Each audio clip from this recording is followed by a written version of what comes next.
you guys doing? Good morning. So I'm a little jet lagged, but it's all right. I'm gonna get through this. You're gonna get through this.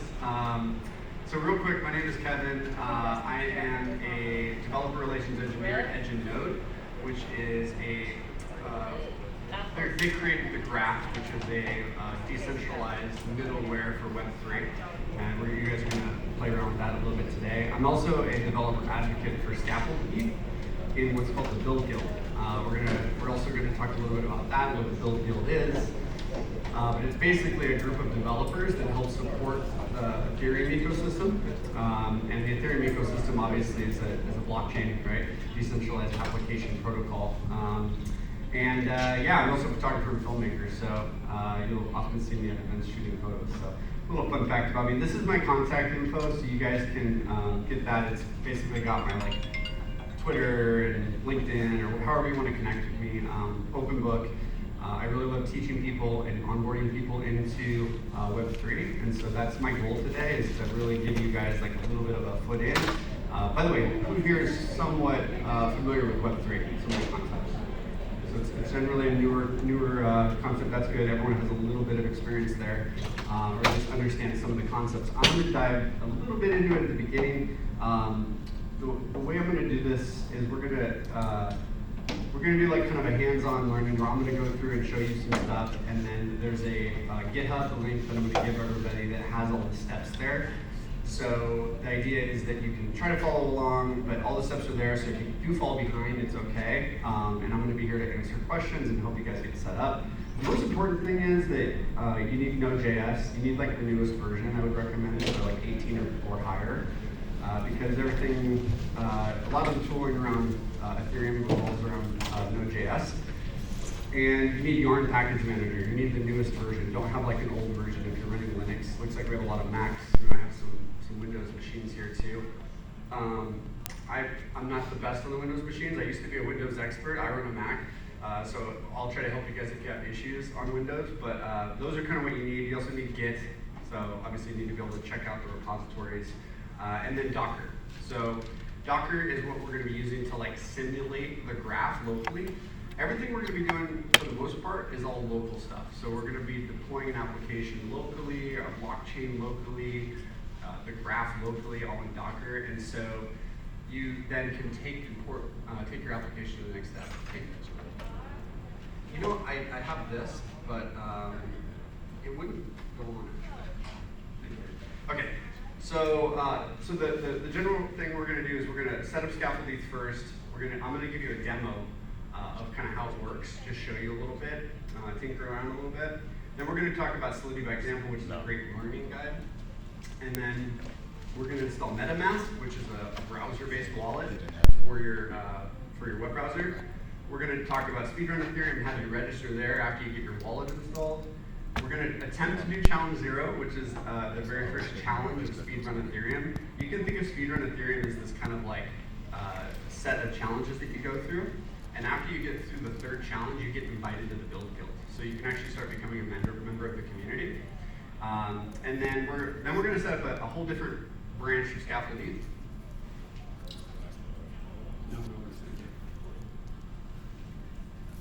Test 1, 2. And I just unmute if I need to. Yes, but you're currently unmuted, so you should be. Oh, and this is just to record to the camera? Yes, sir. Correct. Gotcha. Okay, so generally we're going to go through all this stuff. Extra credit here is hey, maybe we'll get there today. Let's see if we can get that far.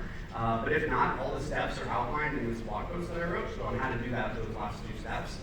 And I'm going to talk about the graph more as well. So first, I'm going to give you guys a real briefer on Web3. So a lot of people think Web3 is this new concept that's going to completely revolutionize the internet and replace all of Web2.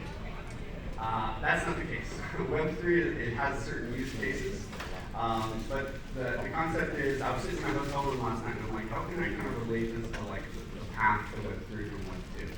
And it's you have to go down the rabbit hole, right? You gotta dive a little bit into technology and understand it before you kind of rule it out as it's just some kind of hype thing that isn't gonna become useful. But the truth is there's a lot of use to Web3 applications. And there's a lot of Web3 companies that are really building Web2 stuff and Web3 stuff. So today I'm going to give you guys the red pill. You're going to be like Neo here. Who's here seen The Matrix? Half of you need to see that movie. Great. So I'm gonna wake you up, and you know I also equated it to The Matrix, right? Neo takes the red pill, and then he wakes up and he's in the real world, right? And he still has to get hooked up to the Matrix, right? And go back in, right? So you're still kind of like balancing this like Web 2 to Web 3. Like Web 2 is not going anywhere. And so I'm going to show you guys a little bit about how that works with some of the tooling. And by the end, you will know Web 2. All right, so why do you need like Web 3 or like some of these new concepts? We already have the internet, right? This is not news to most of you. The original version of the web, which before then it wasn't even called Web 1, it was just the internet. You know, it was really a means for like broadcasting like static information, right? You were just downloading files from a file server and looking at pictures, and there was really no like means for like interacting with the application. There may have been some JavaScript, but really everything was static, right? Everything was bare metal. Obviously there's probably some cloud servers, but people weren't using the cloud per se, like you would deploy your application on bare metal, right? And then the web kind of expanded over the last few decades, right? And so we see more complex scenarios where there's APIs, applications need to talk to each other. It gave birth to the idea of databases, hosted applications on clouds, virtual machines came into play, and then now like Docker containers and Kubernetes, and it just it gets complex, right? And that's where dynamic content came in, right? Like people wanted to be able to use social media applications. And really social media was probably the accelerator for this next journey that we made into Web 2. So we're not here to talk about Web 1 or Web 2. We're here to talk about the concepts of like Web 3. So basically, the main idea is that you want to build something when you're building it on Web 3 according to some kind of like guidelines to make it fit to these models. Decentralized in the sense that it can be deployed on a blockchain or a decentralized file server, or I should say, a decentralized network, file sharing network. It's secured, so the security of the network is secured by some kind of consensus. So in Ethereum, it's proof of stake, right? And so there's this concept of like Ether, which is the denominational value of interacting with the network, and that's what secures it, right? And then on top of that, you have transactions, so messages. So you can almost think of like an HTTP request that you would normally send. Well, with Ethereum, you're doing RPC transactions, and you're actually signing a transaction with a private key. So everything is based on public key cryptography. And so in order to interact with the network, you need a private and a public key pair, and you need to be able to propose transactions to the network and sign those, and you need to pay for the transaction with Ether. And you do that by basically paying what's called gas. And we're not going to get too much into the semantics of like how EVM works. I'm going to give you a high-level overview, but that's kind of how it works, right? It says anyone can participate, anyone can generate a private and public key, and as long as they can get access to some Ether, they can, be a part of the network and propose transactions and change the state of the network. And this makes anything you build on Web3, in a sense, as long as you're doing fully Web3, censorship resistant, right? An example would be Tornado Cash. Everyone heard about Tornado Cash? I don't know if you know about Tornado Cash, but it was this kind of like mixing service. And all it was is a smart contract, and it continues to live today. Like technically speaking, it can never be stopped. It is immutable and censorship resistant. And if I wanted to, I could bring up my phone and interact with the smart contract because I have a public key private key combo and I have some Ether. Now there was some things there where they did some sanctions if you used the network. But my point is that the actual code is immutable and lives forever. And again, everything inside of a smart contract essentially lives forever. So, and we call it EVM. So EVM stands for Ethereum Virtual Machine. The other thing is that everything on the blockchain, most of the time, unless it's encrypted, is transparent. So you can see everything going on. So because it's an open network, you can see all the transactions. If you send a message to the blockchain, everyone can see it unless you encrypt it. And so it's kind of, these are kind of like the ideas. So users connect to a decentralized application just like they would any kind of web server, right? Now that dApp, if you're building it in a truly decentralized way, it's probably hosted on like a decentralized file service like IPFS, or there's another one called Arweave. But a good example is that some people build their dApps and they just host them on Vercel, or they'll host it on, I forget the name of the single file hosting service. But my point is that you don't have to go full into Web3. You can just kind of build your smart contract, build your front end, and Nginx. By the way, I worked for Nginx for 8 years, so if anyone has questions about Nginx, I can help you there. And then the idea is that you're just interacting with the blockchain, right? I want to pause there for a second to see if anyone has any questions about this slide per se, and see if I can answer those. And it's okay if you don't. We're just kind of touching the surface here, so. Any questions at all? No? Make sense so far? You see nods? People aren't asleep yet, so this is good. All right, so basically Ethereum is just this giant computer. So the EVM, the Ethereum virtual machine, is essentially that. It's a whole bunch of nodes that are all together on the blockchain communicating and sharing their blockchain. So the blockchain is just a ledger, right? It's just we call it a state machine. So what does that mean? This is a very high level overview of what the architecture looks like for EVM. You don't really need to understand that too much. But the general idea is that the smart contracts that you deploy, they have a storage, so they can actually store information, and they can store variables and updated values for those variables. So in other words, if you want to deploy a smart contract that has a variable, and then you want to change that variable later, and as long as the smart contract is written in a way that allows you to update that, you can do that. You just pay the gas and you can update the state. So it's this kind of like huge network of nodes that are all in sync with each other and all keeping track of all the transactions. And there's a lot more to it around consensus, but the point is that all the nodes are working together to keep track of the state and to secure the network. And it's stack-based. All that means is that as you make changes to a state, it uses stack, so like it adds to the stack and removes from the stack to be really highly efficient. And everything that's going on inside of this like virtual machine is like enclosed. Like you cannot get access to it. The only way that you can send in data or get data out is by proposing a transaction using a private key and a public key. So it's this secure way for you to go into the virtual machine, process some information, get it out, or change whatever you need to do, and then that's your kind of like transaction. So you can almost think of like an HTTP request, but you're doing a signed message, and you're signing it with a key, right? And all these smart contracts is they're programs. They're just like you would write like a program in JavaScript. You write a program. In this case, we're going to be talking about Solidity. Solidity is like a high-level language for writing your smart contract. It's very easy to read. So has anyone here written any Solidity? Awesome, this is cool. Okay, so we've got a couple people that know about Solidity. You guys are my helpers for the rest of the day. No, I'm just kidding. And so Solidity is a really high-level language, and it's very simple because the EVM is actually very simple too. It doesn't have a lot of complex things. Example, it doesn't have floating map support, so you have to use big numbers. It doesn't, there's certain object limitations, there's certain byte limitations on the variables. So there's all these little limitations that make it kind of like optimized for its use case. And when you write a program in Solidity, essentially you compile it down into bytecode, and then that bytecode is stored on the blockchain. So you can kind of think of it like, the bytecode is unreadable, it's not human readable. And so in order to interact with the smart contract at a later time, you need to have what's called an ABI.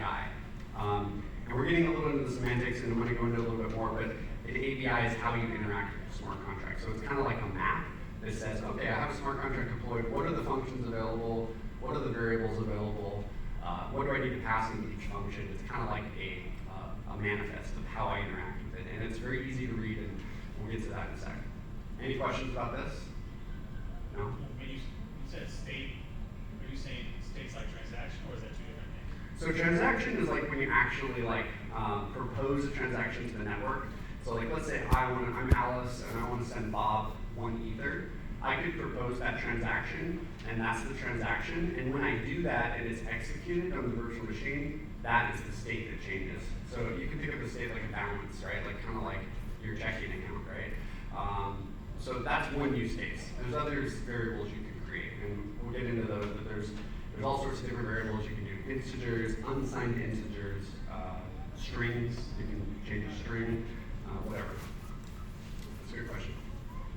Any other questions about this? You guys following so far? Okay, so the cool thing we're going to be talking about today, and the thing that's like the magic of the workshop, is this toolkit called Scaffold E. Okay, Scaffold E literally is like everything you need. So when I first started building like on Ethereum, I didn't really know where to start. I was like, what do I use? What tools do I use? Like what high-level language should I use? Should I use Solidity, or should I use Viper? Should I use Hardhat, or should I use Foundry, or at the time it was Truffle, or Ganache? And there's all these different tools. And the thing about Scaffold E is it just has everything you need. Okay, so the goal is that you guys can get up and running quickly, and then start focusing on building your smart contract, and focus on building your front end, right? It comes with a virtual machine, Ethereum virtual machine, like virtual Ethereum virtual machine called Hardhat, which is basically like a simulated blockchain. And then it comes with React and Next.js. So it's got a front end for you. And then it's got all of the, it's based on Yarn, so it has all the Yarn commands written for you to make it simple, so that you don't have to remember like all the syntax for each command. And so all you have to do to get started is clone the repository or check out the branch that you want to do, and then you do a Yarn install to set everything up, okay? And then once you install the dependencies, so Yarn install installs everything you need for the branch. Yarn chain spins up your blockchain locally. Yarn start spins up React and Next.js on localhost 3000, just like you would spin up React normally. And then Yarn deploy takes your smart contract, which it comes with one just to like get you going, and deploys it to the blockchain. And then as you interact with your smart contract, this is all running locally, right? It starts building these blocks. And I'm not going to get too much into the blocks, but you can just think the blocks of a group of transactions. So the way Hardhat's set up is it just automatically mines the block for you, so that you can just do something real quick and see it right away. On the real network and on real Ethereum, it takes about like 10 to 15 seconds for all of the nodes to take your transactions and then mine them. We call it, it's not really mining anymore, it's validated. Bitcoin's mining, Ethereum is validated. And so this is kind of the high-level architecture of what we're going to be setting up today. And then this is kind of what you end up with, right? So you end up with a user interface running React, Next.js, and then you have your blockchain, which is running Hardhat, okay? And this is the vanilla kind of thing that we're going to do. Then later on today, we're going to talk about the graph, and the graph is it's a middleware. You can think of it like a middleware. So you know how like who here knows GraphQL? A few people. So GraphQL is a I always forget the exact terms for it, but you can think of it as a middleware API layer for like your data. So normally you want to store your data in some kind of database. If it's a GraphQL database, you can like change the request to match the kind of data you want and get that back in one single request. The main thing about the blockchain, and Ethereum specifically, is it's really designed for writing to the blockchain. It's designed to like post transactions and change state. And it really wasn't designed as like a application server, really. It was really designed because the reads are a little slower. And so the idea of the graph is that you kind of sit it in between, like this, and it's this kind of like middleware index protocol where you have your user interface, and it's right into the blockchain. You just do it like you normally would with Ethereum, and you post transactions. But when you want to read data, you use the graph to index all of your data so that it's easily available in one API call. So you can think of it like just a middleware API layer. And so and there's a bunch of blockchains that are supported. Ethereum is the one we're going to be focusing on, but Near, Optimism, Arbitrum, Arweave, IPFS, you can do a lot of cool stuff with that protocol. Now what blockchain you're using. So, okay, so if you need help after today, obviously I'm moving around today, but this is a link for all of the scaffold slides. And it's also in the GitHub, so if you guys want, you can save this to your phone. But the most important thing on here that you might use later is the Telegram channel for Scaffold ETH. And it's really good because there's 2,000 developers in there, so if you're interested in Web3 and like Ethereum, it's a good place to be, a good community to be in if you have questions or want to kind of go to the next step. Okay, so here's the workshop.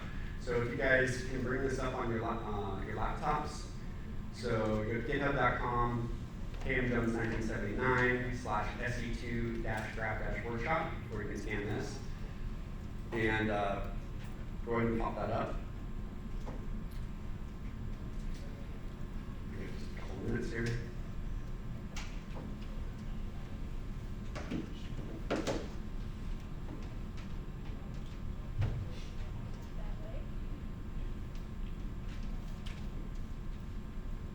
Okay, so what you're going to see here is basically a walkthrough of what we're going to try to do today. The top is the agenda. The next thing is all the requirements with some links there, so you can just get that stuff if you need to. Please go ahead and do that now. Install the requirements, and then while we're doing that, does anyone need to install the requirements still? No, you guys are good with me? Okay, a couple of people, but let's give like a couple minutes to do that. Yeah, if you guys get stuck, let me know.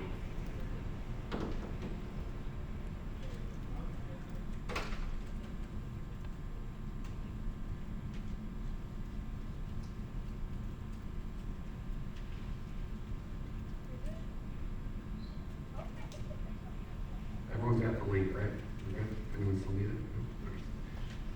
This is out. Okay. So I'll just walk you through a little bit. So Node.js, like I said, you need the newest version. Just because there's some things with older versions where like you're running into OpenSSL errors. So use version 18 or above. Yarn package manager, there's two versions, either one will work. It doesn't really matter there. As long as you're not using like an old out-of-date version of Yarn, like some old versions of Linux have issues. Obviously you need Git to be able to check out the Scaffold ETH repository. And then Docker.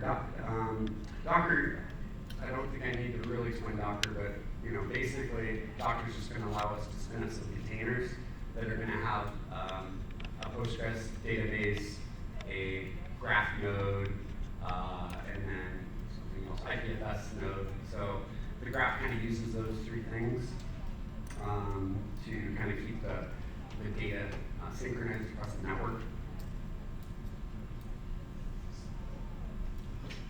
Okay, so I'm going to start kind of going through the walkthrough here. So the first thing you're going to do, so I use a tool called Tmux, which is basically just a terminal multiplexer. It allows me to have both different windows open. Everything you do in Scaffold ETH, you do with like 3 windows pretty much. When you get to the graph, you can use an extra window, so you use 4. So you can just open up 4 terminals, and as long as you're kind of just going through those terminals, I just like this because it's easy to show you guys what's going on. But if you don't know Tmux, you should definitely look at Tmux because it's awesome. And you'll see here. So I haven't checked out the repository, so let's do that first. So we're going to clone the repository. So we're going to do a git clone on this GitHub repository for Scaffold ETH 2. Okay, that's going to check out. And then we're going to go into that directory. And again, we're just going to do a yarn install. So yarn or yarn install is going to install your dependencies. Basically, it's going to go out and it's going to grab all the packages that are needed to get Scaffold ETH up and running for you, so that you don't have to mess with it. So that might take like a minute or so. Let's see. Wow, it's a lot faster than it was usually. Okay, so 12 seconds. Depending on your machine, it might take a little longer. But now we have kind of like all the packages installed. That's it. We're ready to go. So in this first window, we're going to do yarn chain, right? We talked about earlier. So check out the repository, go into the directory, yarn install, and then yarn chain. So now, I mentioned it before, but what this is going to do is spin up hard hat. Hard hat is this kind of like it's a virtual Ethereum virtual machine that's running locally on your computer. It's got an RPC provider, and it's got a set of 20 wallets with some like play ether for you to not have to worry about. You can start using that ether as kind of like your bank. Like it's like a reserve for you, so that you can do some testing. You can set up some cool accounts and interact with your smart contract, right? So we have this set up now, right? So now what we can do is go into the same. So we're always gonna keep that open because that's kind of like our blockchain, and we want to be able to maybe print some stuff there to see what's going on in the console. So it's really useful to have it open all the time. Well, we have to have it open all the time. So now let's go into Scaffold 2 again, and now let's start up React with Next.js. So by default, Scaffold 2, and you guys have noticed that I'm using Scaffold 2, by the way. Scaffold 2 is a new version, so they just kind of revamped Scaffold. The old one works fine still, but I would recommend using Scaffold 2, which is what we're using today, just because it's got a lot more, well, it's more actively developed. They're not going to be working on the first one at all. The first one uses React. The Scaffold 2 uses React with Next.js. So, and it also uses TypeScript and a couple other like components, React components. But for the most part, that's what you should be using. Okay, so now we have React open. So let's go ahead and load it up. So we're going to open up our browser. We're going to go to localhost 3000. And then we get Scaffold. So again, Scaffold is a React application built on Next.js. And I'm going to give you like a real walkthrough of it right now so you can kind of see what it looks like. When you first log in, you got like the night mode or the day mode. I think for like ease of view, let's put it in night mode. And it's going to tell you like, all right, how do I get started? Well, where's the editing? So you can go into the index file to edit your Scaffold file. This is where the contract is, which all the Solidity contracts are .sol files. And so there's one that comes with it called your contract.sol. So if we go to debug contracts, we'll see our contract. Oh, we don't see our contract. So that's because we haven't deployed it yet. So again, it comes with a package, or it comes with a smart contract. So we need to deploy it. So let's go into this third window, go back into the directory, and let's do a yarn deploy. So yarn chain, yarn start, yarn deploy. And as I did a deploy, we can see that there's some like contract calls that are made, which are just RPC calls to the blockchain, and we can see who made the call and who I called, and then we can see our front end is some like recompiling and stuff like that. But the front end is kind of like any errors you're going to get with React and Next.js are going to get put in the corner. Any errors you're going to get with your hard hat or like console output is going to be there, and your block numbers and stuff like that. And then you can see these like calls that are made. So the RPC calls are like get balance, so give me the balance of the contract. Get the current block number. Get the balance again. Now get the current block number. You can see the block number is changing because it's constantly mining. It's trying to mine transactions. I'm not doing anything yet. And then in this bottom window, when I did the deploy, it automatically generated, it automatically compiled the smart contract for us, and it automatically created the ABI I mentioned earlier. So as I was saying before, when you deploy a smart contract, you also need an ABI so that your front end understands how to interact with it, okay? So we deployed the contract from this to this, and it was successful. So now if we come over here and refresh, we'll get our contract loaded. So what is this what we're looking at? So this is like the secret sauce of Scaffold. What it's doing is after the ABI is generated, I mentioned earlier about the ABI, it's automatically grabbing the ABI and it's automatically building a UI for you, like a basic kind of UI that allows you to start testing your smart contract. So you can see there's a read function, there's a write function, there's a withdraw function. So these are functions here that we have, and then we have our state here. So this little box. So we can see that there's a string called greeting. We can see that there's an owner with a string of the characters. We can see a Boolean right here, and we can see a counter. And then on the left here, we see that our contract address. We can see that it has the balance of ether, right? And we can see what network we're on. So remember I told you we're using hard hat. So this is kind of like a high-level overview of your smart contract, and I don't know why I went back to everyone knows that. Okay. Okay, so the next thing you'll notice, and there's also an example UI as well. So if you, who here is really good with React or Next.js?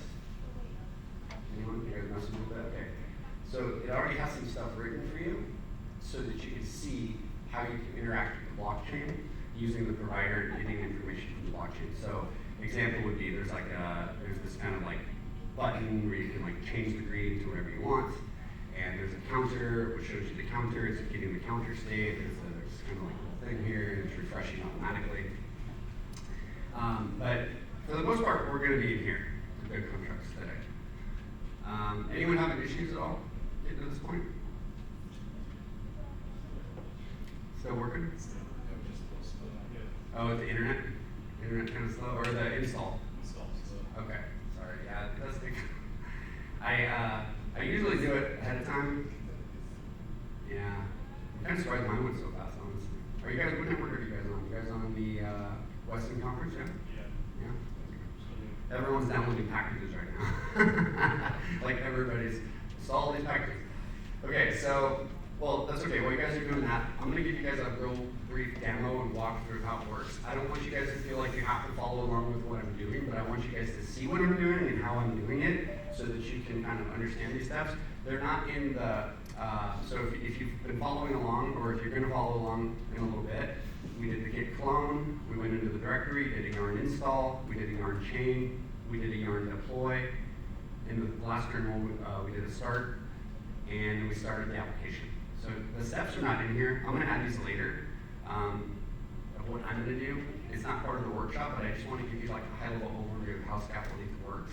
So let's do that right now. Okay. So I talked about the smart contract, right? So let's go into the directory for the project in VS Code. Okay. So I use VS Code. You can just install the requirements. I would recommend that you guys do a couple things. First, I would recommend that you do settings, extensions, and install Solidity here. It's a package that does highlighting for you of the Solidity files. You also might want to install the JavaScript one if you don't already have it. It's pretty much the main ones you're going to need. And then here we have the structure of the directory. So it's rather simple. Here's the package file that has all the dependencies, and it also has all the scripts there. So if you know Yarn, Yarn has a set of, you can create scripts. And these are all the commands that you can use with Scaffold ETH here. So I did Yarn chain, spins up hard hat. So this is actually what gets executed for you so that you don't have to know. This is a mono repo. Am I saying that right? Mono repo. So it's designed in a way that you have multiple packages, and we're doing workspaces. We're using Yarn workspaces. But all you need to know are these kind of like simple commands. So if you're ever not sure what command you can type, you can look inside this package JSON, and it will show you some commands here. But the packages folder is where we're going to be spending most of our time. And today, most of the time, we're going to be spending hard hat. So there's two packages. There's hard hat, which is our backend, React, or Next.js, our front end. So we're going to go into hard hat. We're going to go into contracts, and we're going to go into your contract.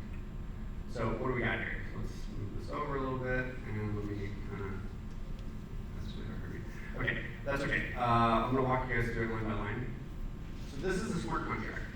It's basically got a version here on the top. So in Solidity, you have to tell the smart contract what compiler you want to use to deploy the contract. And so this is saying, all right, we'll only use higher than 8.8, and don't use anything above 9, right, 0.9. And then there's a license field. You'll just get an error if you don't have a license, so add a license. And then you can do imports just like you would do in like JavaScript or something like that. And the imports that we already have configured is our hard hat import. Again, these contract calls that we're getting right here, you see how we see the pretty print of what's going on with the contract address? That is a hard hat console. So we're actually able to log to the console using that. That's why that's there. And then we have some like comments. But more importantly is here's the contract. So the contract that we have here, there's a lot of stuff. I'm just going to kind of wipe some stuff out because I want to show you guys like how you can make changes. I'm gonna wipe this out. I'm gonna get rid of the owner constructor. I'm just gonna make some changes. You guys don't even really know what I'm doing, but I'm basically just removing some modifiers. I'm gonna remove the center, choose, get rid of this. Let's see if that works. So we're gonna save that. And then the next thing I want to kind of highlight is the deploy folder. So if I was to try to, I just made some changes. I made some really basic changes. I basically removed a variable. I removed a modifier. I made the constructor empty. The constructor is just like in JavaScript when something gets executed or something gets created, it does that. The constructor only runs once. So anything you put inside the constructor is just a one-time run. So like anything goes in here is do this during the contract deployment. Okay. So if you want to like create a variable or you want to set some kind of owner of a contract, that's where you usually would do it. That's what we were doing before. So let's just save that and let's try to deploy our changes. Let's see what happens. So when we do yarn deploy, we're going to get an error. So for we have this withdraw function. Let's get rid of that. We're just going to try to get our contract in this kind of like more simple kind of mode. Now we're going to get an error about the deployment, so we need to see why that is. So there's this deploy folder. So the deploy folder is exactly that. It's got a JavaScript file in there that tells your smart contract how to be deployed. Okay, so you can think it's all written in JavaScript, and it just basically tells the rules of how your smart contract should be deployed to hard hat. And so it's not really too important in here, but I want to just get rid of some of these comments so that you can see a little better. But for the most part, what we're doing here is we're setting the rules of how we're going to deploy our smart contract. And the more important thing is here where we're getting a deployer. I mentioned earlier that hard hat comes with 20 accounts that allow you to deploy your smart contract. What we do here is we get the very first account and we use that as the deployer. And so you'll notice here, there's this, here's where we actually do the deployment with this right here. So we do an await, and then we deploy the contract, like your contract, and there's this args thing. So what I was doing before is the smart contract here had the constructor, and I was passing in some arguments. So what I want to do right now is just get rid of those for now, because we're not going to use those. Because that's why I'm getting this error over here. So I'm just kind of showing you how you mess with the deployment script file, because you may want to change this later for certain things you're doing in the deployment. And you may want to change your smart contract. And so now let's try to deploy again, and let's see if it works. And it worked. So I'm just kind of like doing a simple kind of like smart contract. And so now let's go back to our front end, and you'll notice that our front end been changed automatically for us. So we got rid of like the owner. Remember there was this owner variable here. I ripped it out. There was also this withdraw function, and I ripped that out. And so now I can try to interact with my smart contract. So the next thing, I mentioned earlier that if you want to read and write to Ethereum, you need a public and a private key, right? And so you guys, has everyone heard MetaMask before? MetaMask? So MetaMask is this kind of like browser wallet, right? And it allows you to have a private and public key inside of your browser so that you can make changes to the blockchain using your browser and sign your transactions with that. But what you'll notice is that with Scaffold ETH, we actually get, and let me just make sure, we got burner wallet here. Okay, so we get a wallet that just comes with Scaffold ETH. So you don't have to use MetaMask right away. So you can pick up the burner wallet. It actually sits inside the browser, inside the application, and it's kind of concise in the browser. So it allows you to kind of not have to worry about MetaMask at first and just start interacting with the smart contract. So I haven't even connected MetaMask. So you'll notice if I come here and let's say I want to change the greeting, right? Right now it's building unstoppable apps. I want to change the state. So I can say, all right, RenderATL, like this. And I can hit send, right? What's it telling me? I don't have enough funds to send the transaction. So I don't have any gas. So I told you Scaffold comes with some gas or some ether for you to play with, but it's not in the burner wallet automatically. You have to get it. So there's this little button right here that allows you to grab these funds from the faucet. And all it does is it sends some ether from your hard hat node to your burner wallet, and now I can hit send, and it lets me update that, right? So all I did is just propose the transaction, and I can also see the receipt. So the receipt is the response that comes back from the Ethereum virtual machine, letting me know that the transaction was successful. So it's from this address to this address. It's just basically a JSON object that has all the information about my transaction, so that I can verify that it was done correctly. I can also it tells me how much I paid for gas. I didn't really touch on it much, but every time you make a state change, you need to pay gas. And so the general idea is that the network is secured by Ethereum, and all of these nodes are running. And in order to have someone propose your transaction on the blockchain, you got to pay them a little gas to pay for the computation that's going to happen inside the smart contract. So, normally you spin up an AWS server or a Google Cloud server, and you're paying them for your monthly fee, right? And then, that's kind of what's doing all your computation. Well, the Ethereum virtual machine is a decentralized network, and so there has to be some incentivization layer, and so that is done by fees and gas. So you pay a little bit of fee, you might pay a tip, you can also tip on the network. So let's say you have a transaction, it's very important that it gets put in right away. You can pay a little more for that, and the miners will pick it up ahead of everyone else because you paid a premium. It's an open market. So gas is an open market of computation.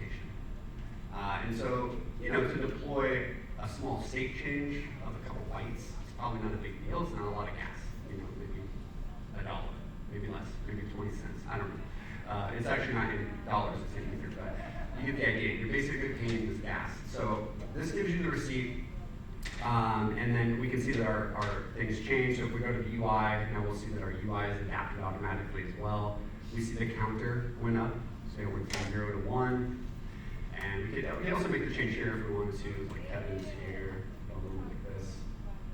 And it will automatically update it. It might take a second. There it goes.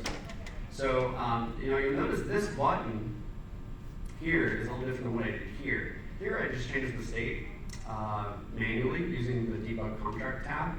Here, there's this price here that's set automatically. So it actually sends an Ether into the contract, which we'll get to that in a little bit. But the smart contract can act as a bank, okay? So let's go back to our smart contract here. And let's just start toying around with it a little bit. We're not going to use the deploy script anymore. We're just going to focus on the year contract here. So let's do something interesting. So one of the first things you'll learn when you're deploying a smart contract is you need some kind of way to control the contract after it's been deployed. Because if you deploy a contract and you want it to live forever in an automated way, that's fine. And if you don't have ownership of the contract, it will never die. It literally is on the blockchain forever. But if you're using it as a bank to store information or store value, you're probably going to want to be able to get that value out. So just like an application for your that you're going to create with whatever backend you need, you're going to have some kind of authentication scheme, right? Well, with Ethereum virtual machine, it's all interacting with public key cryptography, and so we have this burner wallet that we can use as our authentication. We can use public key cryptography to sign the transaction. So let's do that. Let's create a new variable. So we're going to say address, owner, or actually let's call it the boss equals, and then let's grab our public address here. So we have this address that's in our burner wallet, and we can say the boss is this guy. So that's our long string. It's not very user friendly, but this is my address on the Ethereum virtual machine. So if you guys were on the same network as me, you can punch this address in and you can send me some Ether, right? Let's save that. And then down here, what we're going to do is anyone who wants to set the new greeting, we're going to require something. So there's a, question.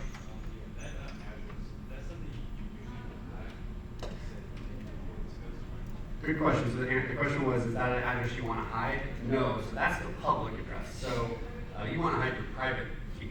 So your private key is a little longer, and it's your randomly generated private key.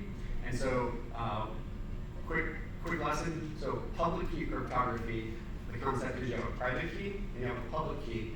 And when you want to send a message, you have to sign it with your private key so that someone can prove that you signed the transaction, right? So it's a way to do the reverse authentication of the signature. So the private key gives you power to sign and act as that person. The public key is just an entry point to be able to receive messages or receive a transaction. So this you don't have to worry about. When we get to MetaMask, I'll show you what you need to hide. And that's the seed phrase and the private key. Okay, so here we have this public key. That's a really good question. Any other questions? Are you guys kind of following along? Is this making sense? Does anyone have an issue setting any of this stuff up yet? No? Okay. I'm trying to go slow, and I'm trying to go at an interesting pace, so if I'm going too fast, just let me know. Right, like I said, right now it's kind of just like me showing you some stuff. So, all right, so the first thing you're gonna want to do is access control. So what we're gonna do is like this function that allows us to set the greeting. We want to set a requirement that says only the person that signs the transaction that is equal to this address is allowed to call that function. So let's say this.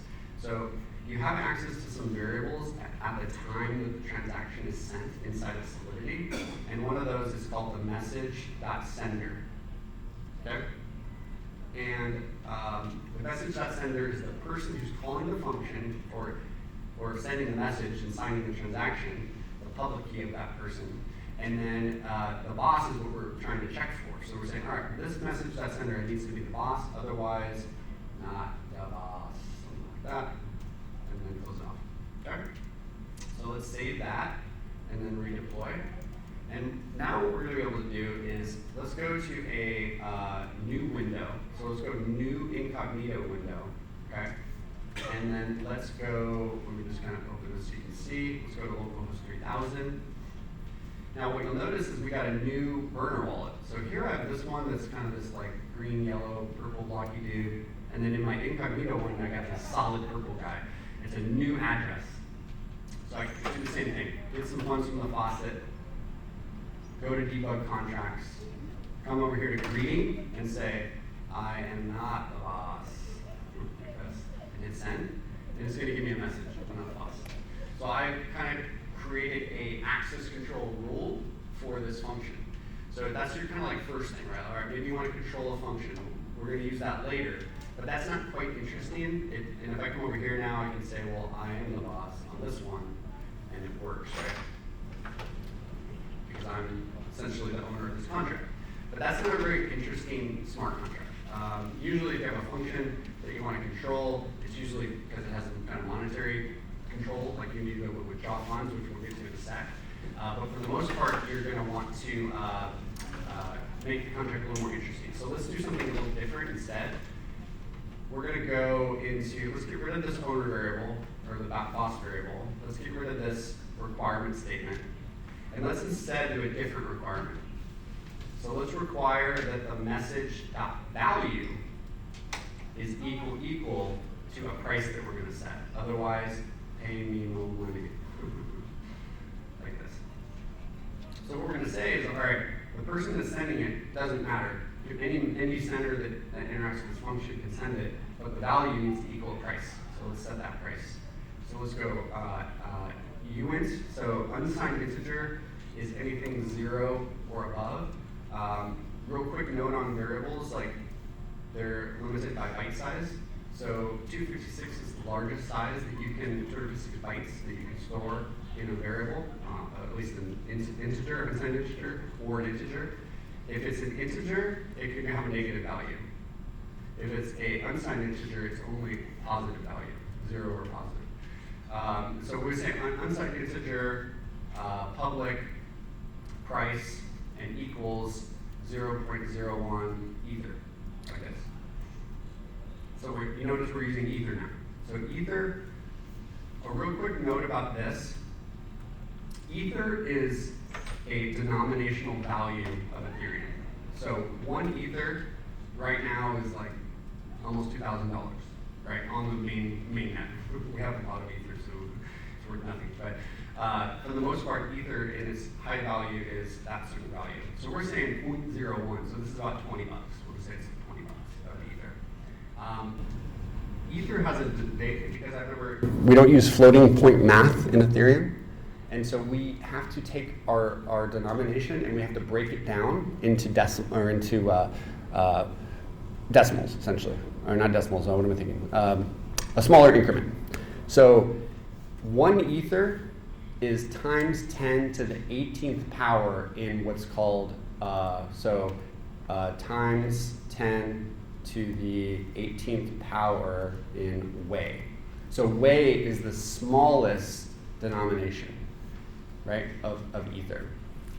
What's cool is Solidity, you can just write it here, or you can write it as Wei. So if you just write the number straight out, like I can tell you what this is, it's probably like, I don't know, maybe 12 zeros or something like that. So it would be 1, 0, 0, 0, 0, 0, 0, 0, 0. But this is the user-friendly way to do it, is just type it in ether, and then it does the math for you inside Solidity, and it determines what that is at the time of the compile. So let's save that right here and deploy. And so now if we come over here to our app again and go to debug contracts, we can set the greeting to foo like this and try to hit send. And it's going to say, pay me more money, right? I need to send some value. Now you would think you could just come here and say 0.01 ether, right? And hit send. What's it going to tell me? Nope, we can't use decimals. We have to use, we got a weird underflow because we're using we're not using enough ether. We're using a smallest fraction. And so there's this cool button here that will do the math for you. So it will determine what that needs to be in Wei. So you just click that, there we go. So if we do that and hit send, then it works successfully. See? So now what do we have here? We have our price variable that was here, but more importantly, we have our smart contract, and what do we see now? It has a balance. So now the smart contract is acting as a bank. It let someone interact with the function, write the function, or write the state to this new variable, and it stored that value of ether. Now there's one problem with the contract, and it's a pretty important one. What's missing? Anyone can tell me? We have no way to get the money out. There's no withdraw function. I took it out earlier. So let's put it back in, okay? And I'm just showing you guys kind of a little bit of how you tinker with scaffolding, and you can see this kind of like process that you get in where you change your smart contract, do a deploy, test it in the UI, and it's kind of like this balancing act, right? And you can start to see everything that's happening. So let's add a function to withdraw. So function withdraw. We're gonna say that it's a public function, so anyone can call it on the blockchain. It's not a private. If it was private, only the smart contract could call it. So you can do private functions that are internal, but we want to make it public because we need to be able to access it from our private key. And we're gonna do like this. This is where it gets a little complicated, but I'm gonna walk you through this. So we're gonna set a Boolean called success. Otherwise, we will not set a Boolean. And then what we're gonna do is message.sender. So whoever calls this function, the sender, we're gonna do what's called a call. And we're gonna pass in what value we want as a JSON object. And we're gonna grab the balance of this smart contract, like this. And then we just need to end it off like this so that for error checking or error messaging, we're just gonna leave blank. Now there's one problem with this. So we're sending a Boolean called success. If someone does successfully call this function, we're gonna do a call against their address. So anytime you want to withdraw funds from a contract, you should do a call. It's kind of like the safest way to do it. And we're gonna set the value as the balance of this smart contract. So it's address of this smart contract's balance. So balance is part of the object of the smart contract. And but there's one problem. We don't want anyone to call this, right? We only want the owner to do that. So how do we do that? So if I was to do it right now, let's go ahead and do it. You're on deploy. It's going to let me do it. And if I had this smart contract and I came over here and I did foo, send a bunch of transactions, now the thing's got some decent amount of ETH in it, right? And now this kind of bad actor came in here and saw that and said, oh, well, I'm going to withdraw it. They can click the withdraw and they can grab all those funds, right? We don't want that. We want to set up some access control. So we could do the require statement that we did earlier, but I'm going to show you a better way. And it goes into a little bit about how imports work with scaffolding, or with Solidity, sorry. So there's a company called Open Zeppelin, and they do like smart contracts that are kind of like trusted and like certified. And one of those is the import. So let's go here, import and one of those is called ownable. So ownable is a way to set up access control using OpenZeppelin's contract. So we can just import it like this. We already installed the package earlier because it's part of Scaffold ETH. And then we can do your contract is ownable, like this.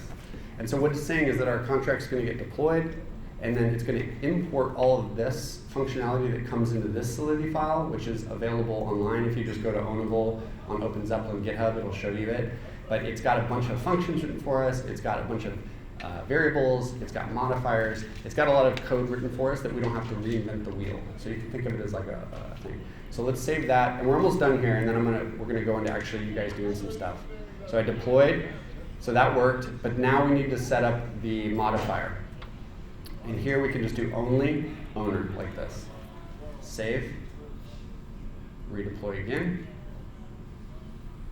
And now if we come over here and make some changes on this one, so let's go Kevin is cool, and 0.01 ether, send, let's send him a bunch of transactions, it's got some value now. Now if we come over here to our kind of like our incognito guy, right, and we want to get this ether out, 0.05 ETH, which is $92.84, and if I hit withdraw, nope, I'm not the owner. So now we've set up a bank, we've set up a function that takes value, it's acting as a bank, and we've restricted the withdraw of that function as well, so that no one can come in there and be a bad actor and withdraw the funds from the smart contract, right?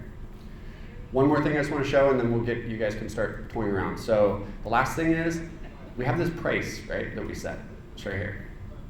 So 1 ether is equal to, I meant to put this here, 10 times 10 to the 18th way. And then, but I want to change the price in a curve.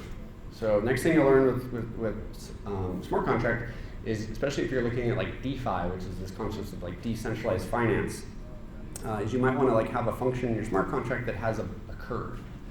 So let's say I said price is equal to price times 101 divided by 100, like this, save. So this is going to basically increase the price by 1% every time someone calls the function. Do a deploy. And now if we come over here to our thing and try to do a transaction, let's do it once, it worked. But the next time, what happened? The price changed. We've increased it by 1%. So if I try to send it again, I got to pay more money. So now I got to come here and do 0. Well, I got to do it in a way, so we can do it like this one. This. Now it's going to let me. Now it went up again, right? So we were able to keep this cool price curve. This is where DeFi, like you see these DeFi protocols like Uniswap or all these different cool like Web3. That's how they do it. They create price curves and like interest, and there's all sorts of cool things you can do with your smart contract in that sense. Okay, so let's go back to this.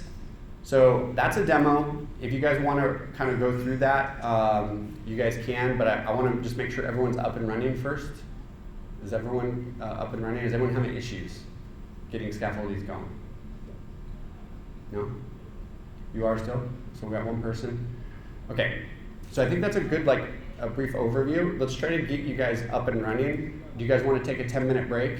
And then we'll come back, and then we'll dive into you guys actually doing some hands-on stuff. Does that sound good?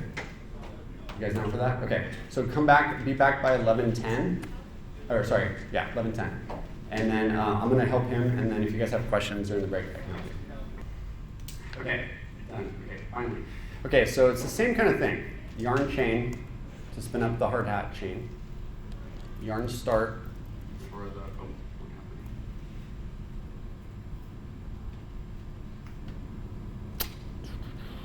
oh man.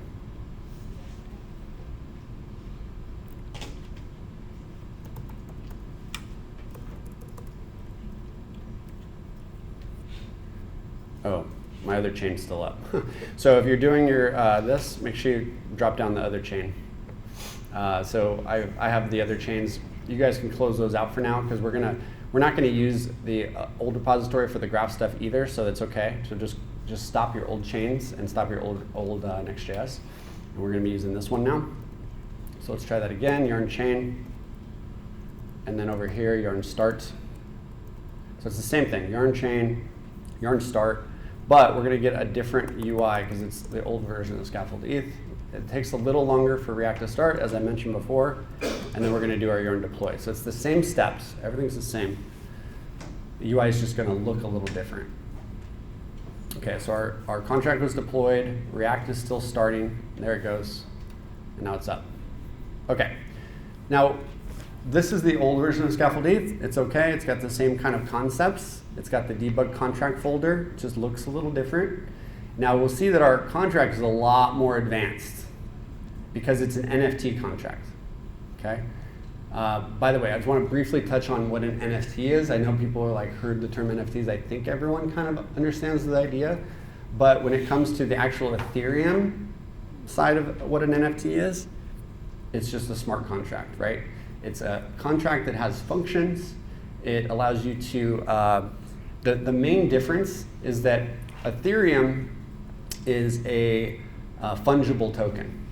You can have, 1 ETH, and if you have 1 ETH and I have 1 ETH, we have the same type of ETH. There's no like, there's fungibility to it. It's like money. Money is fungible. The concept with NFTs is that they're non-fungible, so they're more unique. So that's the concept with an NFT. And so you see like, oh, someone created an NFT of like a picture, Yes, it's the picture, right, of what's tied to that NFT, but what it is it's just a token, but it's a very unique token, right? So the concept is that you create an NFT, and I talked about Open Zeppelin earlier. Open Zeppelin is kind of like the de facto way to do certain things. Well, Open Zeppelin wrote the standard contract for how to deploy an NFT, and so that's what we're getting right here. So let's load it up into our browser and just take a brief look at it. We're not going to go through everything because you guys will be like, what the heck's going on? There's a lot here. But I want to just show it to you. So the packages folder is very similar. Hard hat, React, and then we have some other stuff here, but mainly we're going to be in React again, contracts, your collectible. So what do we got here? We have an Open Zeppelin ERC 721, and you can see it's a lot more complex. We're importing a lot of different contracts from Open Zeppelin, basically that allow us to create an NFT, and we're inheriting those here like this. So we import them, we inherit them, and then we have a counter that keeps track of our NFTs. We set the standard on what it's called, the name of it, the base URI, like where are the images located for the NFT, right? And this is where it's pointed to, IPFS, right? We have a function that allows us to mint NFTs. So the concept of minting is when you create an NFT. So again, all an NFT is a smart contract, right, that you deploy on online. So if you look like Google Bored Apes smart contract, you'll be able to look and see the Bored Apes smart contract. It's probably almost identical to something like this, right? But it'll be a little different because it'll probably have a different base URI. It might have some additional functionality, stuff like that. But for the most part, we have our contract here. So let's see what it wants us to do. So inside of let me close some of this stuff up so we can be a little more clean here. Speedrun Ethereum, okay. So Speedrun Ethereum is going to say, all right, do the install, do the chain, do the start, do the deploy. If we need to reset, we can. Now it's going to walk us through like how to get gas, how to switch your network to the right network, which we already kind of did that, but let's see. Connect, MetaMask, get funds. So we were able to do the same kind of stuff that we've been doing, right? Nothing different. Keeps track of how much ETH you have, how much value. Now we're going to do minting. Okay, so now we want to mint. So we can click this little mint NFT button right here. Mint it. Confirm. And it's going to say,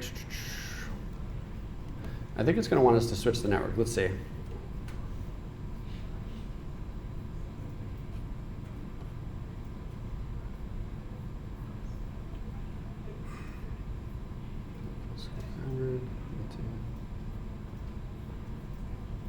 Maybe I just don't have enough to mint. Let's try to get more funds. Let's grab that. So the old version of Scaffold, you can go here to this faucet right here, and you can get some more. So I can say boom, and I can send more funds if I need to right here. I can also, yeah, so now I should have more. Let's try it again. Oh, that should be work. Oh, okay. You might get this weird error. Okay.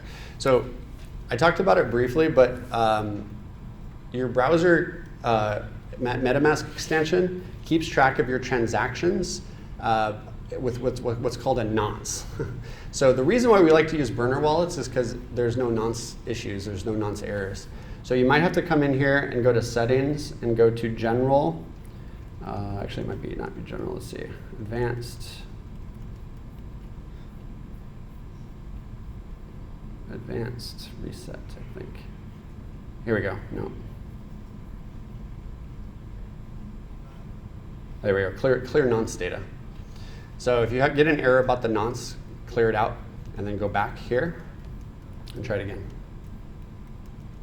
There it goes. Now it works. So again, everything you do on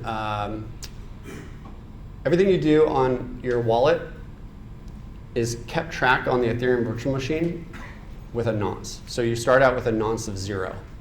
This is how they keep you from doing double spend attacks. So where you're like double spending your value.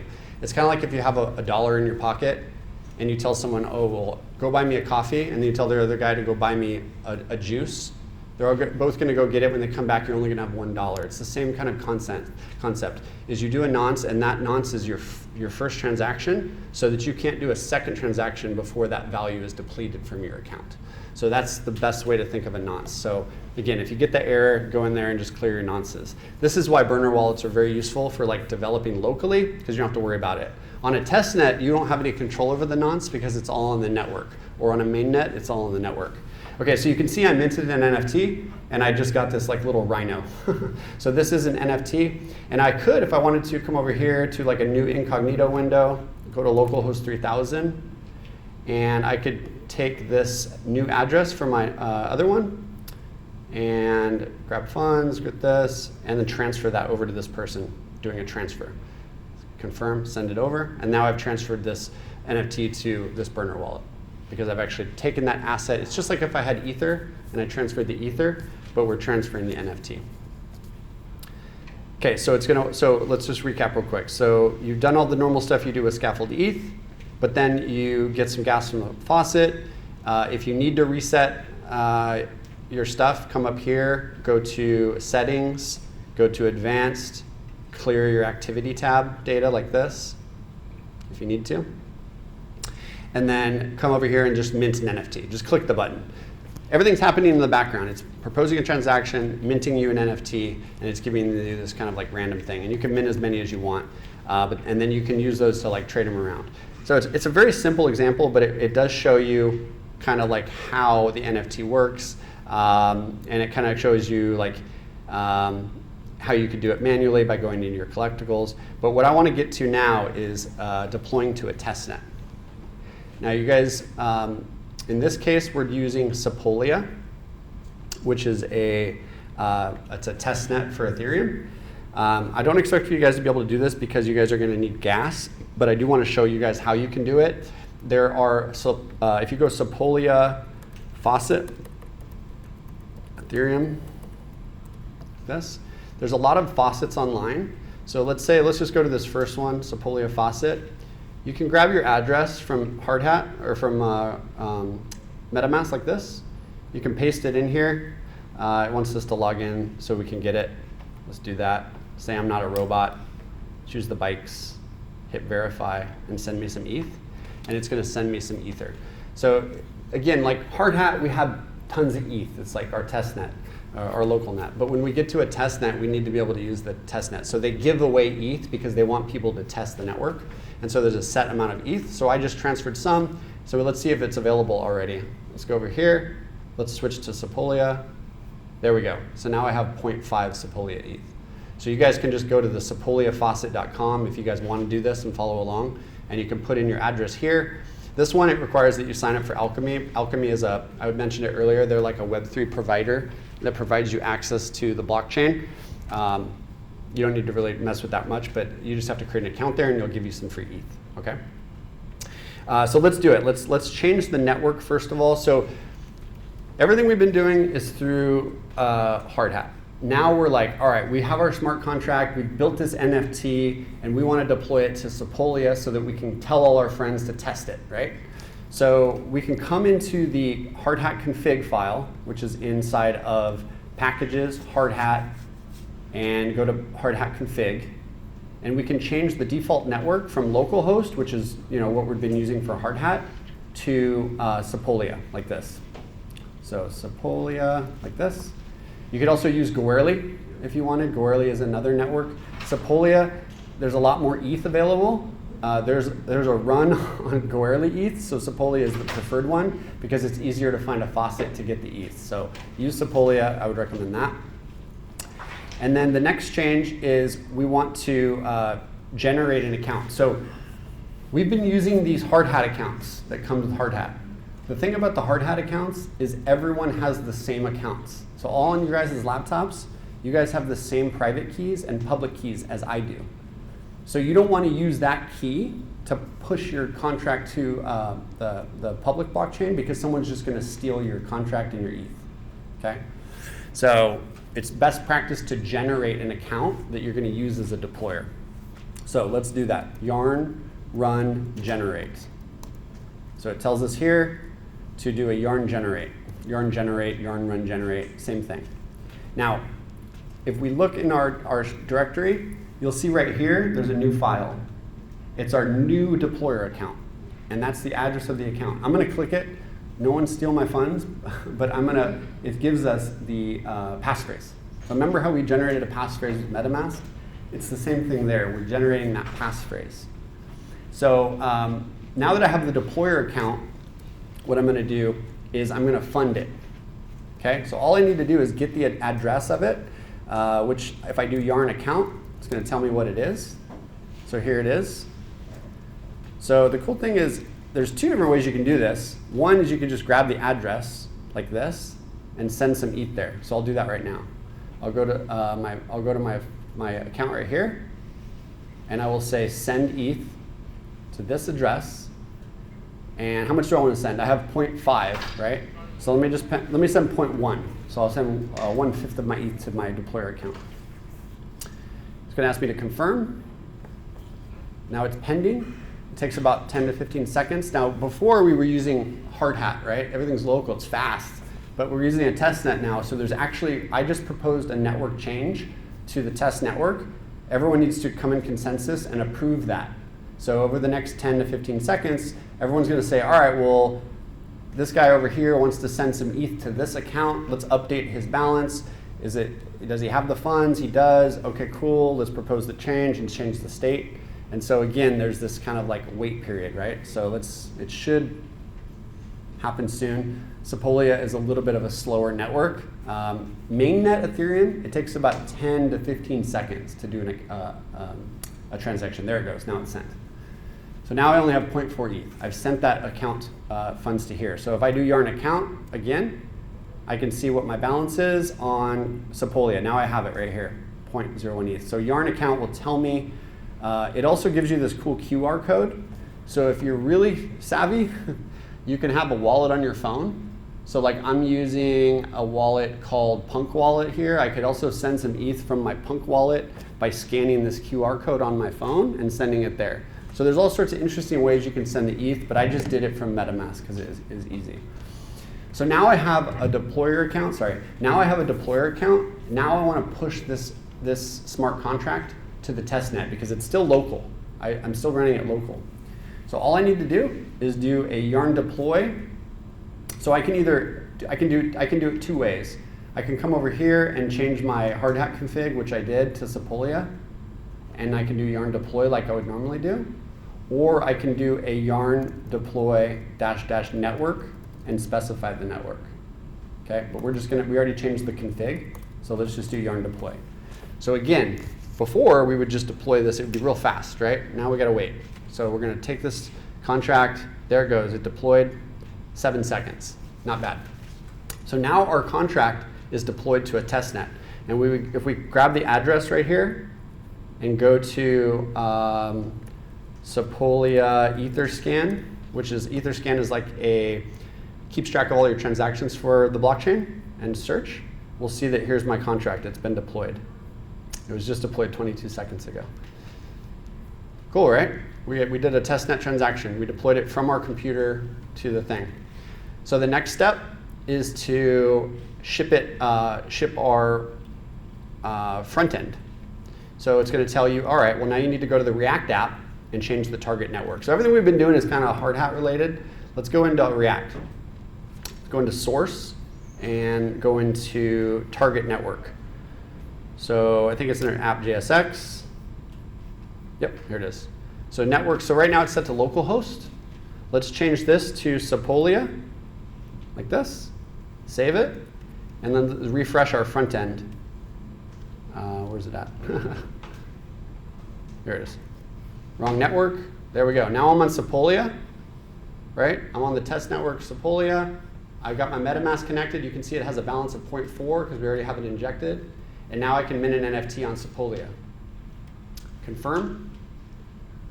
Same thing. It's going to take a little bit of time for the validation of the transaction. But pretty soon here we should have and we can also see that in the Etherscan if we refresh. Let's see, refresh. That one's successful.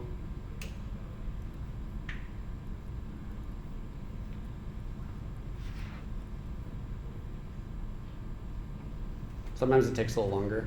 There it goes. Now we can see that we have a Buffalo NFT.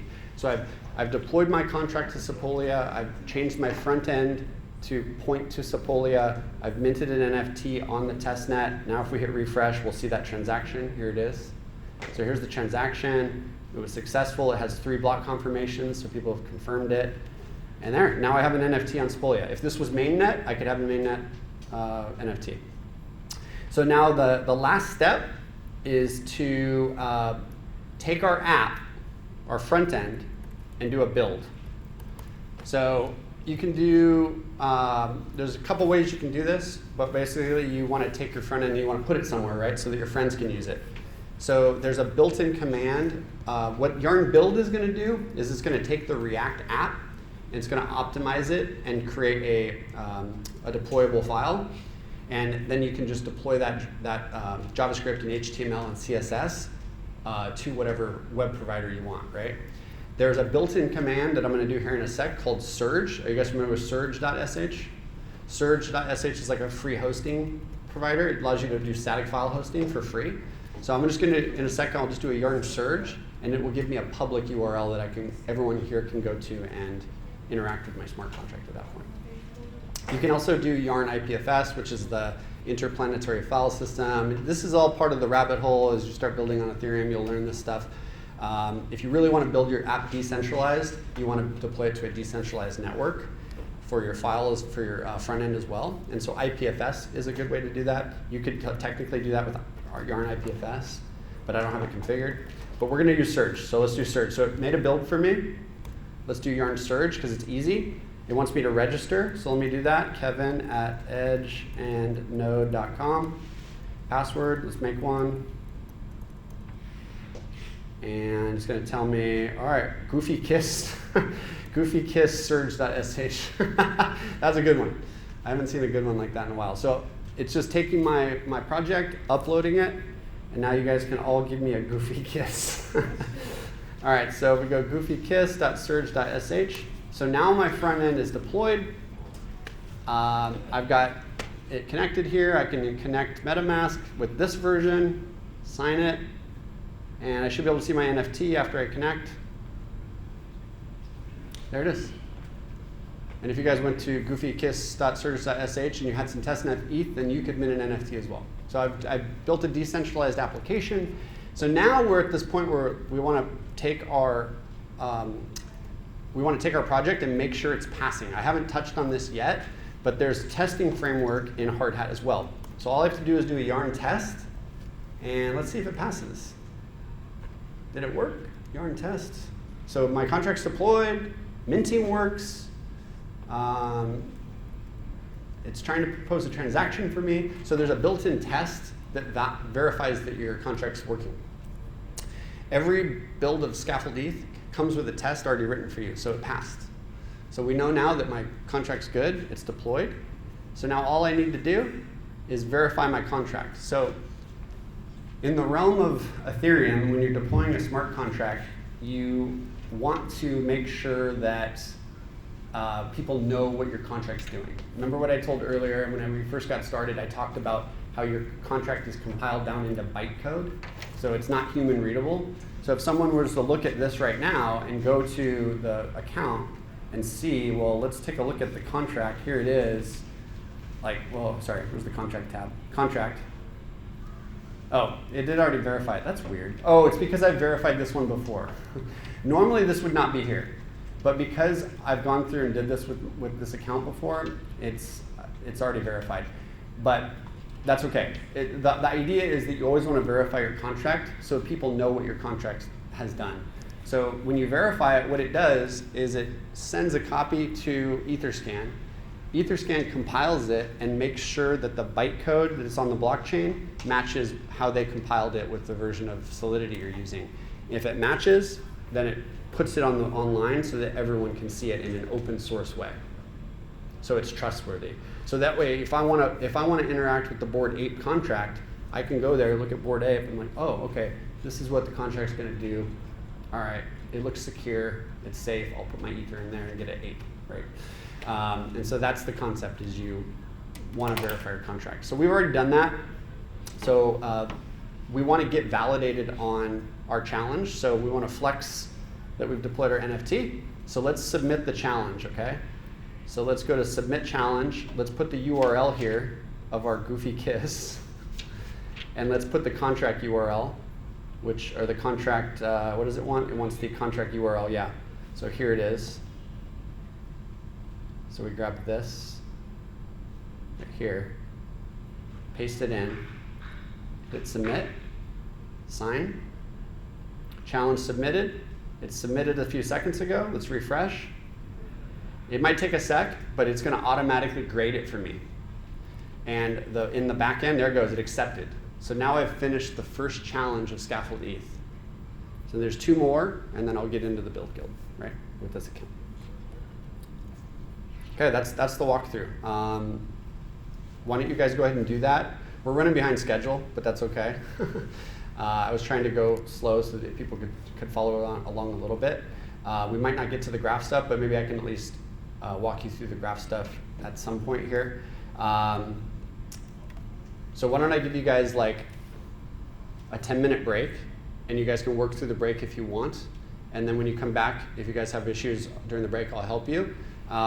If you want to stay, if you want to go grab something to drink or something like that, we'll start at 12:21. Does that sound good? Cool. Thanks, guys. Yeah.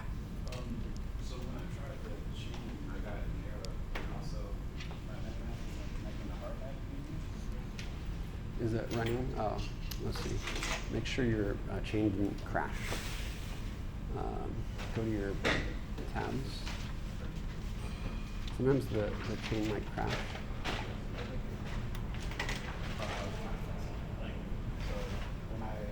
Do yarn chain, yeah.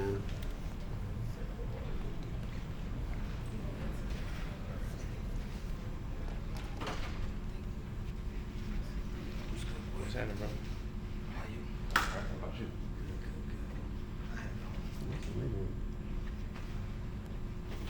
You shut down your old chain, yeah? Is it working?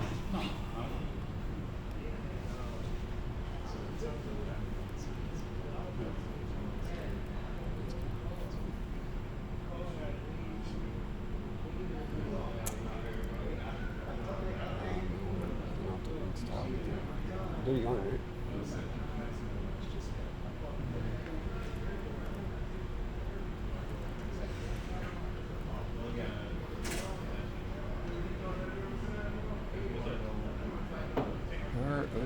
Where are we San Francisco server at? That's a weird one. I've never seen that one before. I almost feel like you should search. Can you search this area online?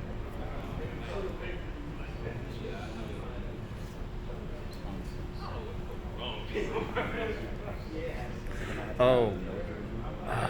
Yeah. What version of Node are you using? Do Node dash dash version.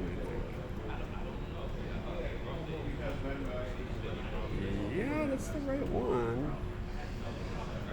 So there's some kind of weird thing with like the version of OpenSSL and Node.js. And some of the old, I think it's old Scaffold ETH has issues with certain versions of Node.js. So I'm wondering if you might have to, it's annoying, but you might have to temporarily downgrade to 16 to try that, because that's what it's saying here, right? Yeah, they said that. Oh, This is another step. yes, you can add this. Yes, this is right. So add this to your start inside of package.json. So, Yeah, oh, did you do it? I wasn't Oh, sure so what it's React app start and then add it to the end of that one. Space. Space, and then make sure you add the T. I think that should. Well, go back real quick. Let's see. So the website. No, scripts. Oh, sorry. Go back to the. Get rid of start there. Yeah, that one. Let's try that. Let's see if that works. It's kind of annoying. doing yarn chain again is fine. Yeah.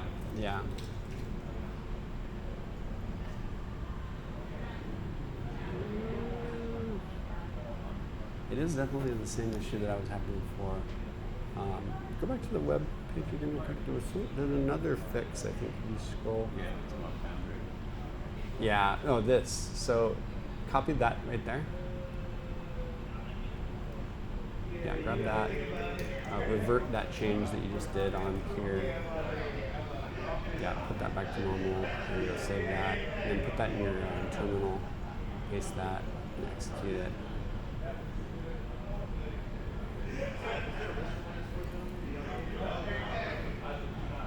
Yeah, it's I didn't copy.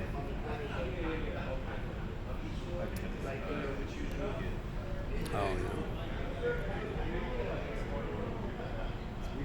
Yeah, that's weird. Maybe just type it. Set node underscore options equal dash dash.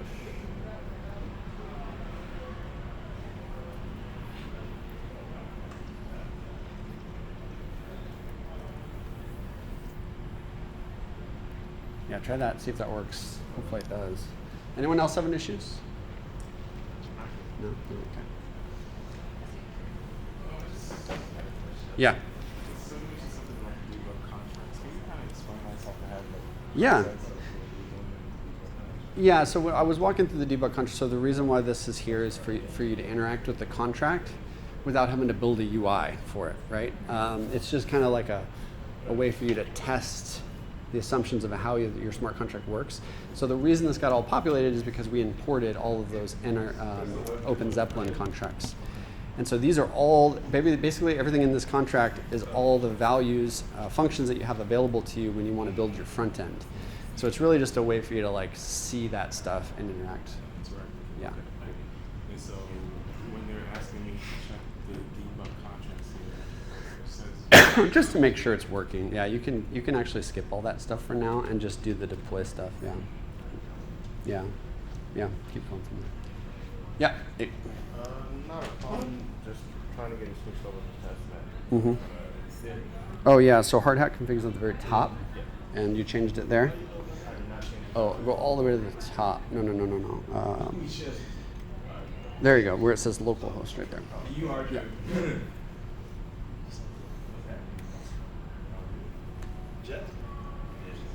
Yeah.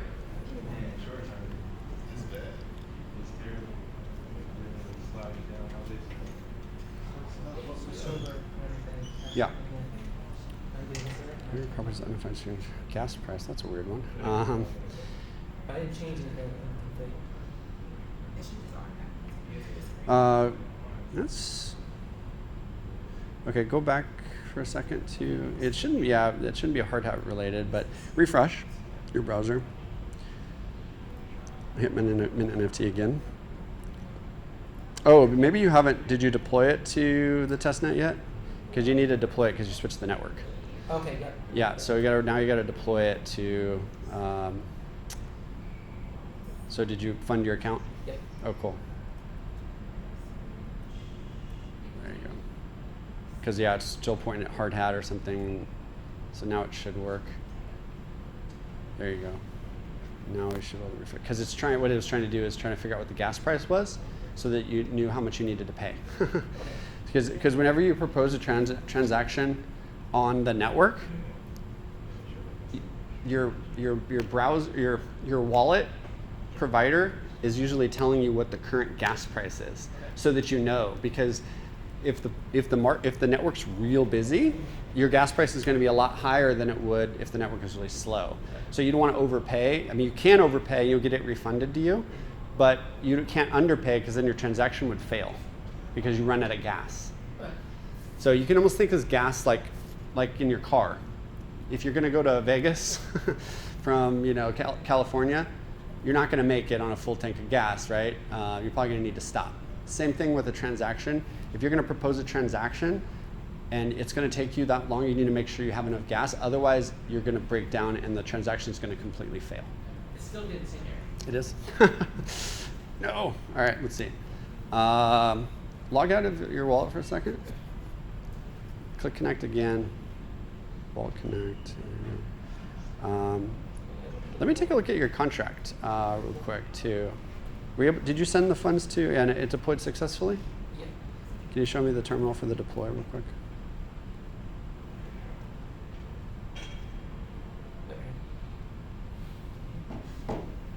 Reusing.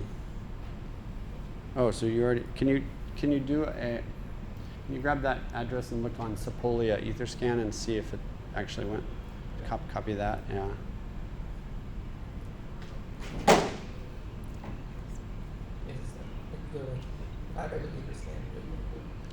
Did it actually deploy? Yeah. Doesn't look like it deployed. So I don't think it was successful. Did you fund that deployer account? Do a yarn account again one more time. Because if it does fail, like it'll try to reuse. So localhost, mainnet. Nope, yeah, you didn't send enough funds. So grab the address and then send that from MetaMask. You can hit Control-C and it'll stop. Yeah, so then try to deploy one more time. Yeah, you just didn't deploy, that's why. Yeah, no worries.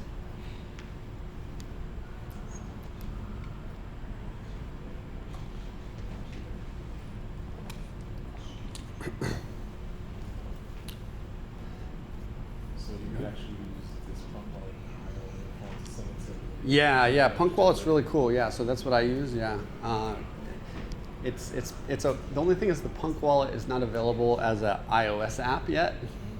It's a URL browser. Yeah, which is really cool. They're gonna make an app. We just haven't gotten around to it. I think there's one in like testnet right now, but it's just not. Well, I'm in the build guild. I'm not building the app for that. I help out with like this stuff, like teaching, and I do some development. But we have a whole core team of developers. There's like 20 developers working on the build guild stuff. So I know one of the initiatives is to create the Punk wallet, but there's already so many wallets that it's cool to have a Punk wallet. But anyone else have questions? Yeah.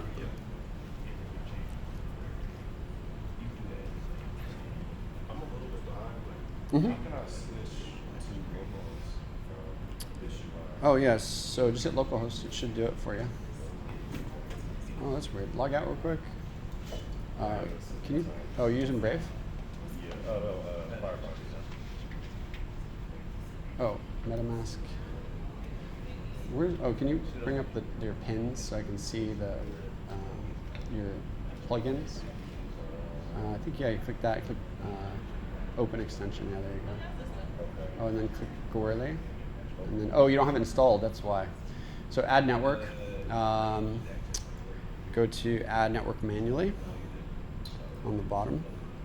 Type hard hat, and then it's HTTP // local or 127.0.0.1 I think. Oh, I think localhost will work too. 8545 port 8545. and then it's 31. Oh no, 8545 port 8545. It's hard hat. Yeah, it's hard hat. So 8545 local host. 8545. Yeah. 8545, I think, and then the chain ID is 31337, I think, and then ETH. Yeah, I think that'll work. Is hard hat running?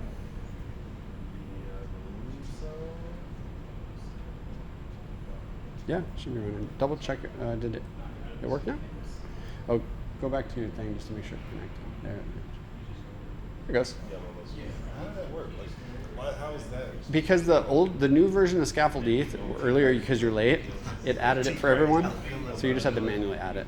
Before the old Scaffold ETH, you have to manually add it. So that's all. Yeah, no worries. I would pin that to your bar so you can see it if you can. I don't know if you have a way to do that. Yeah, you have a question?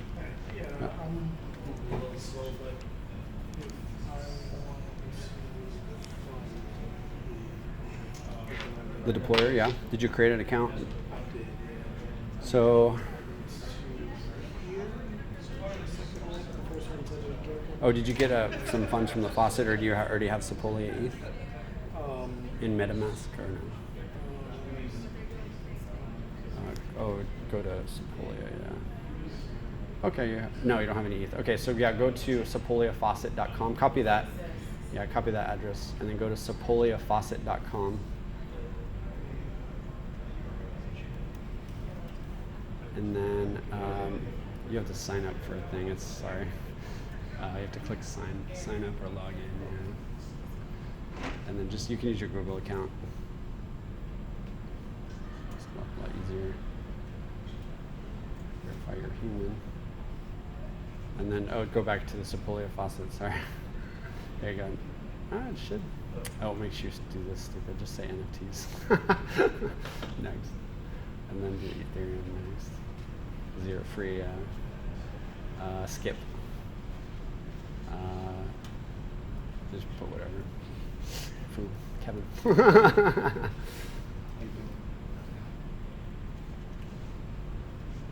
Okay, there you go. Now paste your address there, and then do I'm not a robot, and send me some ETH. There you go. Now you have 0.5 ETH. Then you can just transfer that to your deployer account. If you did the Yarn generate, did you do that? Mm-hmm. Then you can do Yarn account, grab the address. So if you just type, or you can just grab it right there. Yeah, there you go. And then you can just go into MetaMask, and it should show up any second now. It might take a second. You could probably propose the transaction now, so hit send there, paste the address, and then just send yourself like, I don't know, 0.1 or something like that. 0.1, yeah, there you go. You might have to put a 0 there. Next. Do not have enough. Oh, that's weird. Try, just reject it for right now. That's weird. Oh, there you go. Oh,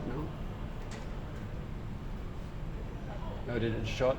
I think it just showed up. There you go. Now try it again. And then you can send over the ETH. Then you'll have funds in your deployer. Anyone else stuck? Yep. Still the same error. Still same error, huh? Having the account, I redeployed. You have it in the accounts. The wallet. Do yarn deploy -- reset.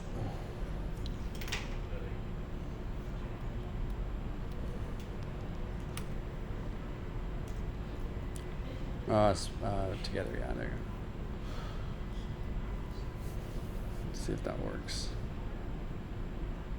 There we go. So now I got a new account. Refresh your browser. And now try. Yeah, maybe just log in again. Oh, you don't have any funds in this account, so that's real weird that it's not. Oh, are you you're on the right network, right? Click here real quick. Yeah, it says you have funds there. It should show up here. Like there's something wrong with your front end or something. Oh, connect again. Sorry. MetaMask. Try Mint one more time. Mint NFT. Oh, see, it keeps disconnecting, huh? Maybe just restart your front end and see if. There it goes. Cannot read properties on reading gas price. What?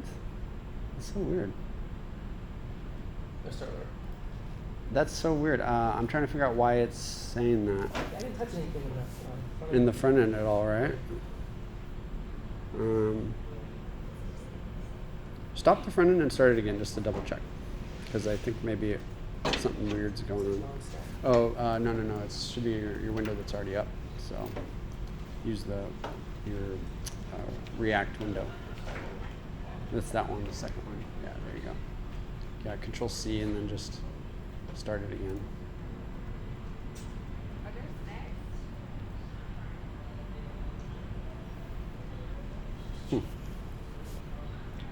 I wonder if it's that.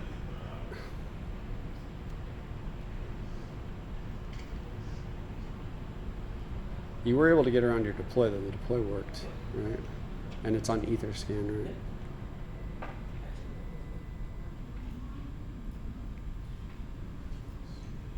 We have a few open. Oh, well, it's a new address because you redeployed. So if you want to grab the new one, it's there in the terminal, in that third terminal. That one, yeah. Grab the one on the bottom. That's the transaction. Yeah. 0x9.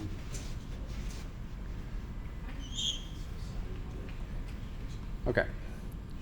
Yeah, I'm not sure, man. Oh, sorry. So I'm starting to run like the Unchained on this new one. Mm-hmm. But it's saying that the hard hat is not recognized as an internal. Oh, did you do a yarn install there? Well, I did a yard install earlier, but it was taking on further. Oh. I think that you might need to do it again there, yeah. Okay.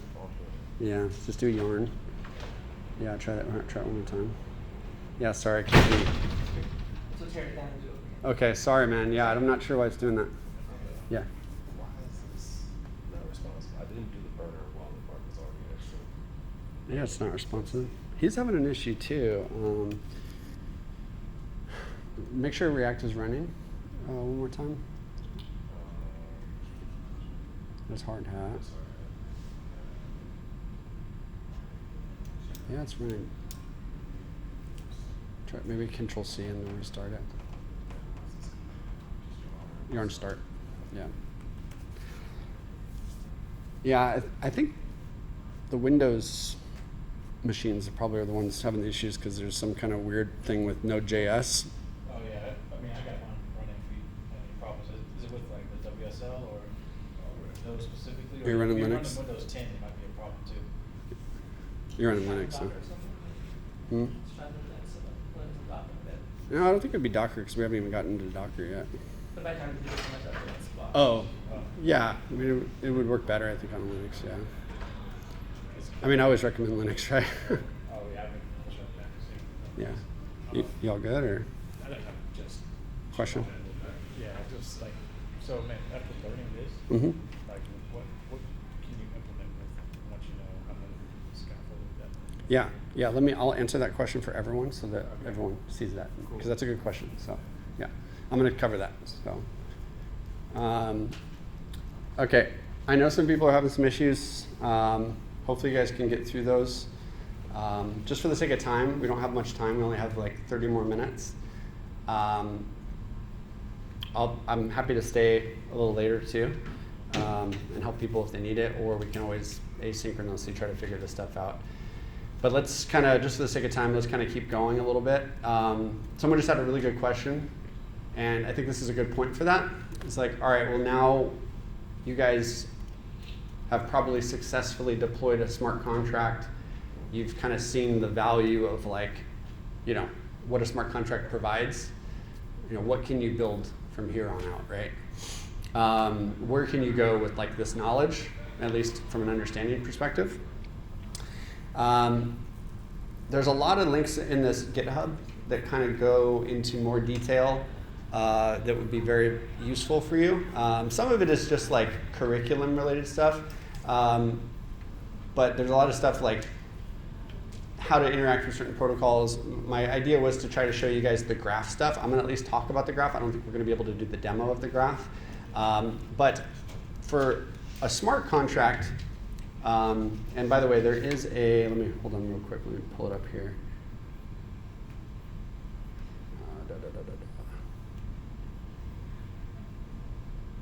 Just trying to figure out where there's a list of stuff built on Scaffold ETH. I don't know where it is. Okay, well, that's okay. The idea of a smart contract is, there's obviously this way where you can like interact with the protocol in an economic way. So any kind of exchange of goods, right, when it comes to NFTs is a really good prime use case. There's a lot of stuff going around with like digital music, right, like maybe a music NFT platform where people can create NFTs of their music, or maybe if you're an artist, you can create art, AI art, or there's a lot of interesting things going on in that realm. There's also a lot to be said about like the tokenomics aspect of things. A lot of protocols have like some kind of token that helps incentivize people to deploy to that platform. An example would be like there's Uniswap, there's some other like DeFi protocols where if you like stake some ETH, you can actually get a return for like having that ETH in the contract. And so there's a realm of places that you could go with this, but I would probably venture just to like, go through my links here. More stuff about Scaffold ETH is here. There's some workshops. If you guys are hackers and you're interested in diving more into Ethereum, I highly recommend all of the ETH Global hackathons.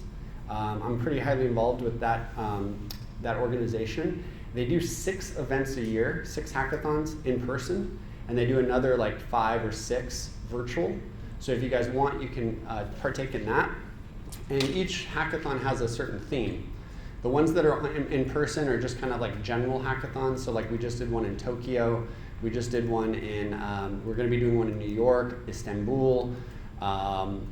There's all these hackathons all over the world. There's also virtual ones. There's one called Hack Money. There's a Hack NFT. And so there's really use cases where you can get together with a bunch of other like-minded developers who maybe know a little bit about smart contracts. Maybe you have like a vision of something you could build with a smart contract, and you're a front-end developer, that's like your main thing. Or maybe you're just kind of new to smart contracts. You can get teamed up with other people that are like a little bit more subject matter experts, and you can really start to build some cool stuff. So I would recommend watching videos from all the ETH Global finales, because the finales, they pick the top 10 and they give out prizes and bounties for building on certain protocols. So an example would be like the graph. The graph gives a bounty, I'll show you like from the last one. Oh, it's not here, but $5,000 USDC to whoever creates the best subgraph, right? Or whoever deploys a second best gets $2,500. And you can actually compete and build some cool stuff.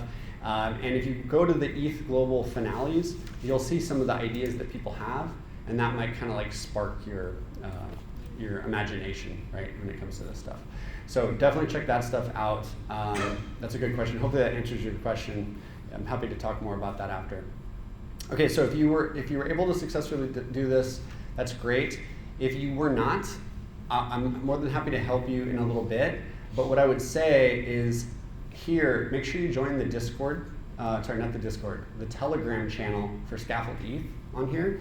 Because like I said, there's 2,000 developers and they may have had this problem. And you can search that Telegram channel for the errors that you guys are getting, and they can help you. And they're really, really responsive. Again, there's 20 core developers working on Scaffold ETH that are actually doing like tooling and speedrun Ethereum and Scaffold ETH. But there's 700 builders that have registered that have gone through that Telegram channel. And there's, like I said, there's 2,000 people in there. So you're guaranteed to get some help if I'm not available, okay?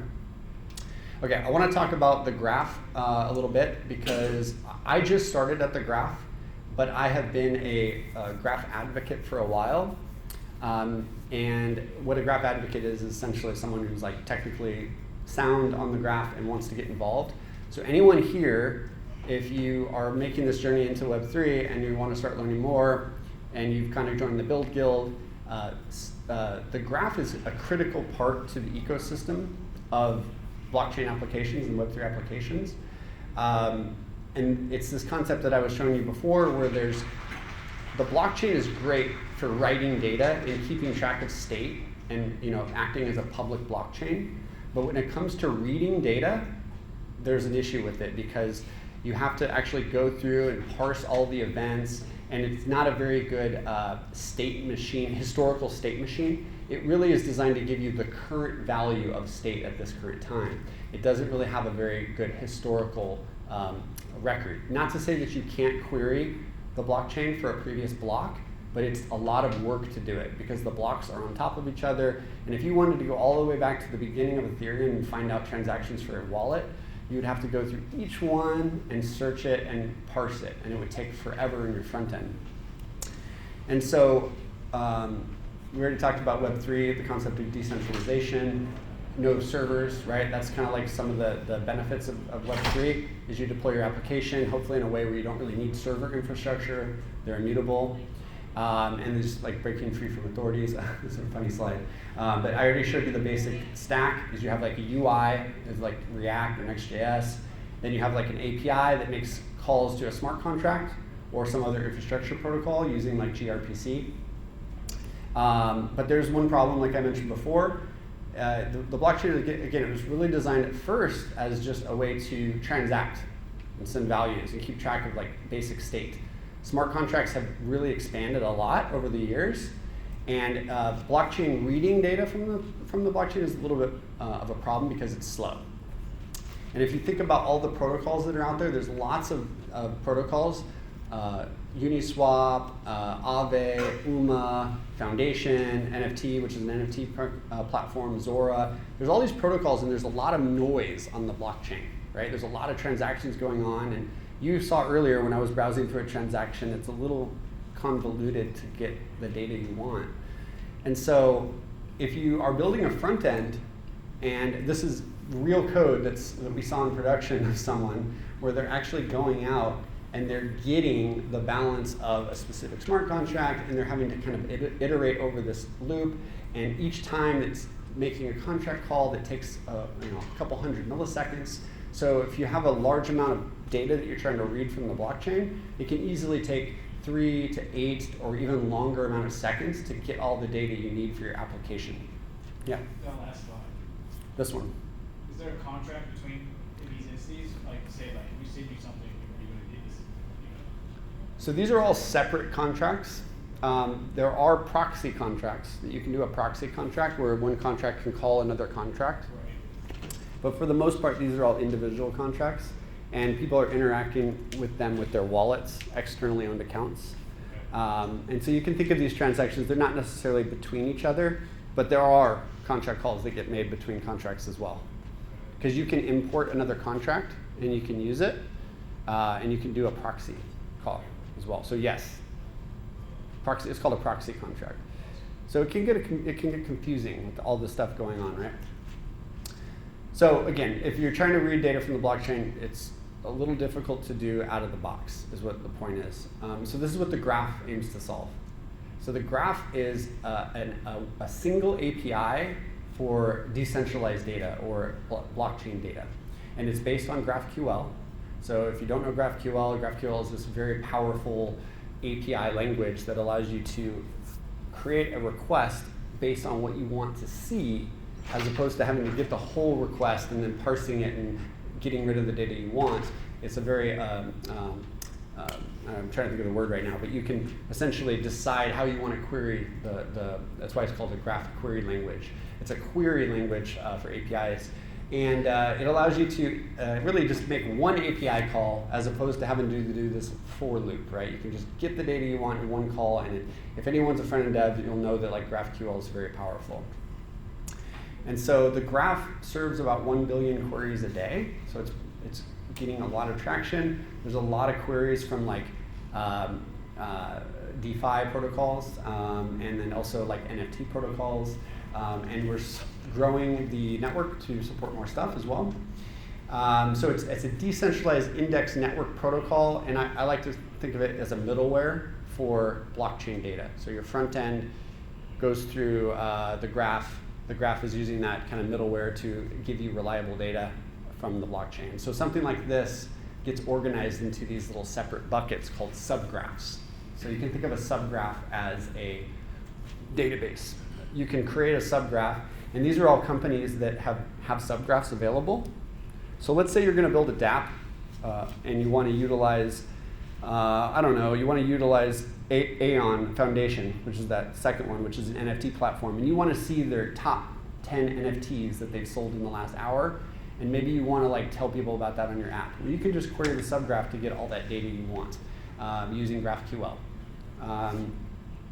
And you don't have to have your own database. You use the GraphQL's network, and you pay for your queries using GRT, which is a token, right? So it's kind of like an API key. And you can sign up for a free API key on the website for 1,000 queries for free if you want to try it out. So this is kind of what it looks like for GraphQL, is you have this user interface.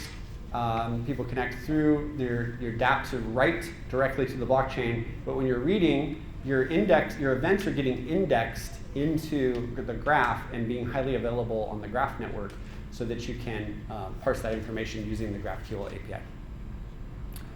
And so what you're ended up with is something like this, which is a very simple GraphQL query where it says, all right, well, in this case, we just want to get the owners of a specific NFT, and we want to just list that in one simple GraphQL query. So all we care about is the ID, the token ID, the metadata, and maybe like previous owners of that NFT. And maybe if you don't want the metadata, you just remove that and then send the query again, and then it would just not give you the metadata because you don't care about it. So it's a really way to optimize a query for blockchain data. How much time do we have? 15 minutes, okay. So yeah, it's a decentralized network. There's about 150 indexers worldwide.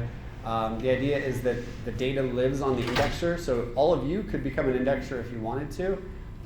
There is a somewhat of a complicated step to do it, but you can actually become an indexer and you can get paid to host data as well. So like, let's say you have a server running somewhere and you want to create an indexer, you can get paid a percentage of the queries that happen to your indexer, and those indexers are growing as the network expands. And the idea is just to provide fast, cheap, and reliable data and provide a global open API for this data. And this might, right now, like I said, there's a lot of networks that are supported, but this also might eventually expand into even like Web 2 data as well, right? Maybe like a Web 2 company wants to put their data on the graph. It's possible, right? So yeah, the whole general idea is that the graph wants to help support truly decentralized apps. So building your app in a way that is, again, decentralized, open, and anyone can interact with it. So if you want to get started on subgraph development, this is kind of like a high-level overview. This is useful. We talked about how a dApp works in the very beginning. You have this decentralized application. Let's just say it's written in like React or Next.js. People are interacting with it, and they're making transactions. And so those transactions are made to the smart contract. So the smart contract you can see on the right. And as that smart contract receives a transaction, you configure what's called events. And we didn't really get into it much, but event is kind of like a log. So it's a cheap way to do a log and notify people that are listening to the contract on what's going on. But more importantly, it's to notify your front end when something's changed. So if someone's proposed a transaction, the event will get emitted to the network, and you have a listener in your application normally that would say, oh, there's an event. Let me update the UI so that maybe I need to show a new NFT that's available. Like if you see earlier when I minted an NFT, we were subscribing to an event, and it took a second for it to show up. So what the graph does is it has this thing called the graph node, which is basically just a service that's running that takes in those events, and it does it through a WASM module, which is written in assembly script. And you define how you want your data to be stored on the blockchain. So let's say you have 10 events in your smart contract, right? Like here we have these events. In this case, we have a transfer event. Well, let's just say we have one in the NFT example I did earlier. We want to keep track of the transfers. Well, we're keeping track of who it came from, where it went to, and then the token ID. So you can create a custom subgraph using this kind of scenario where it just grabs that data, and every time someone transfers an NFT or mints an NFT, it gets published to the graph node, and it gets stored in the graph node. And then instead of your dApp having to query the events, it can just query the GraphQL API to get that data. So it's kind of like an optimized way to avoid having to call the blockchain to get your data. You just parse those events and push them into the graph. Hopefully that makes sense. Any questions about that? And my goal today was to try to get you guys through a full graph demo. We obviously didn't make that, but it's okay. All the instructions are going to be in my blog post that I wrote. So I wrote this blog post. It's the same concept as what we've been doing. Talks about scaffold ETH, talks about why you should use the graph, what value it brings. It tells you how to set up scaffold ETH, which we've done twice already, so now you get to do it again. The difference is that it's a special build, a special branch of scaffold ETH 2. So this one uses scaffold ETH 2. And once you do that, it's the same concept. You do the install, do the chain, do the start, do the deploy, and you get up and running. The difference is when you get to the graph, this is all running in Docker. Okay? So there's a special directory called packages subgraph. You can run yarn clean node after you get into that directory, and it'll clean up any data that's in there. If you ever want to reset it, that's how you clean it up. I just show you that. All you do is yarn run node. It's going to spin up all the containers for you in Docker. So there's 3 containers that run. One is the graph node container. One is PostgreSQL, because it uses Postgres. And one is IPFS, which is the Interplanetary File System Simulator. So it runs locally. IPFS, I didn't get into it much, but it's a decentralized file sharing network. The graph uses that to store its data permanently. And you might get an error. This is how you fix the error. There's like some kind of weird thing with like, I don't know, this environment variables. You have to change the locale if you're running Mac. If you're running Windows, it doesn't pop up. But anyways, so then you just run a node, and you'll get the same kind of idea. You'll get your blockchain up, you get your hard hat up, but then now you'll have the graph running in Docker in this third one. Then your fourth window is where you'll do your deploys like you normally were doing earlier, right? Then you create a subgraph. If you do yarn local create, it creates it for you. It does all the work for you. That's really useful because subgraphs are a little confusing. But in my blog post later on, then you ship it. But later on in the blog post, I explain how to change and update a new subgraph with a new event. So I walk you through it. So by this time, you've got the graph up and running. And then here's an example GraphQL query that you can do. And you can see how pretty and easy it is to read. You can customize it. In this case, we're getting all of the greeting counts. Remember how we were updating the greeting earlier? This is how you get the first 25, right? So imagine you're only making one API call to get 25 fields of data versus having to make 25 RPC requests and loop through them, right, with scaffold ETH or with React, sorry. And so then you get this cool, pretty GraphQL Explorer as well that you can toy around with, where you can make the call and see the data, and it comes back in a data object. And then you can build your front end around this. And then I walk you through how to add additional events, how to change your entities, and this gets a little more complex. This is where you start learning about how to do more advanced stuff with the graph. But this is really easy. You can literally follow, copy, paste all this and go along, and it will get you to a state where you have the graph running, you have scaffold ETH running, and the front end is also plugged in with the graph automatically too. So you can start parsing your events from the graph as opposed to using the event handler in scaffold ETH. So we got 10 minutes for questions. I'm sorry we didn't make it through everything, but it's a learning experience. I found out last night that we were doing a 3-hour workshop. I thought it was only an hour. So I overestimated how fast we could get through. So apologies that we didn't make it through, but I'm an open book. So if you guys have questions after and you're not able to catch me, just let me know. I'm happy to help you guys. Any questions? Yep. You want to see the graph deployed? Yeah. Sure, I can try to bust through it. Let's do it. Let's try. So like, let's do it. So we already have. Well, let's see. I think I already have a version of it deployed. Let's see. Ethereum projects. Ethereum, CD, scaffold ETH, 2-subgraph demo. There we go. Yarn, I think I already did the yarn. Let's see. Yarn chain. Yarn, CD projects, Ethereum, scaffold ETH-2-subgraph. Yarn start. Uh-oh, what's going on here? Oh, I need to close down my other chain, sorry.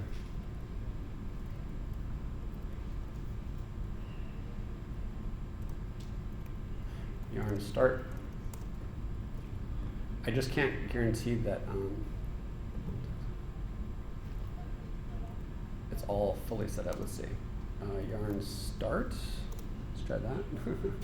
There we go. Okay, now we'll go to CD projects, Ethereum, scaffold ETH-2-subgraph package, yarn deploy, --reset. Now we can see what do we got to do. So we got to do yarn run node. Let's see if I am able to do that. Actually, I got to go here first. Yarn clean node, yarn run node. Let's try it. Oh, yarn run node. Oh, I got to go into the subgraphs packages. Subgraph, yarn run node. So like, this is where we're running. Make sure Docker's up. Which it is. Oh, thank you. Appreciate that. I really do. All right, there we go. All right, so now we got Docker running up. Let's see if it's going to give me those errors because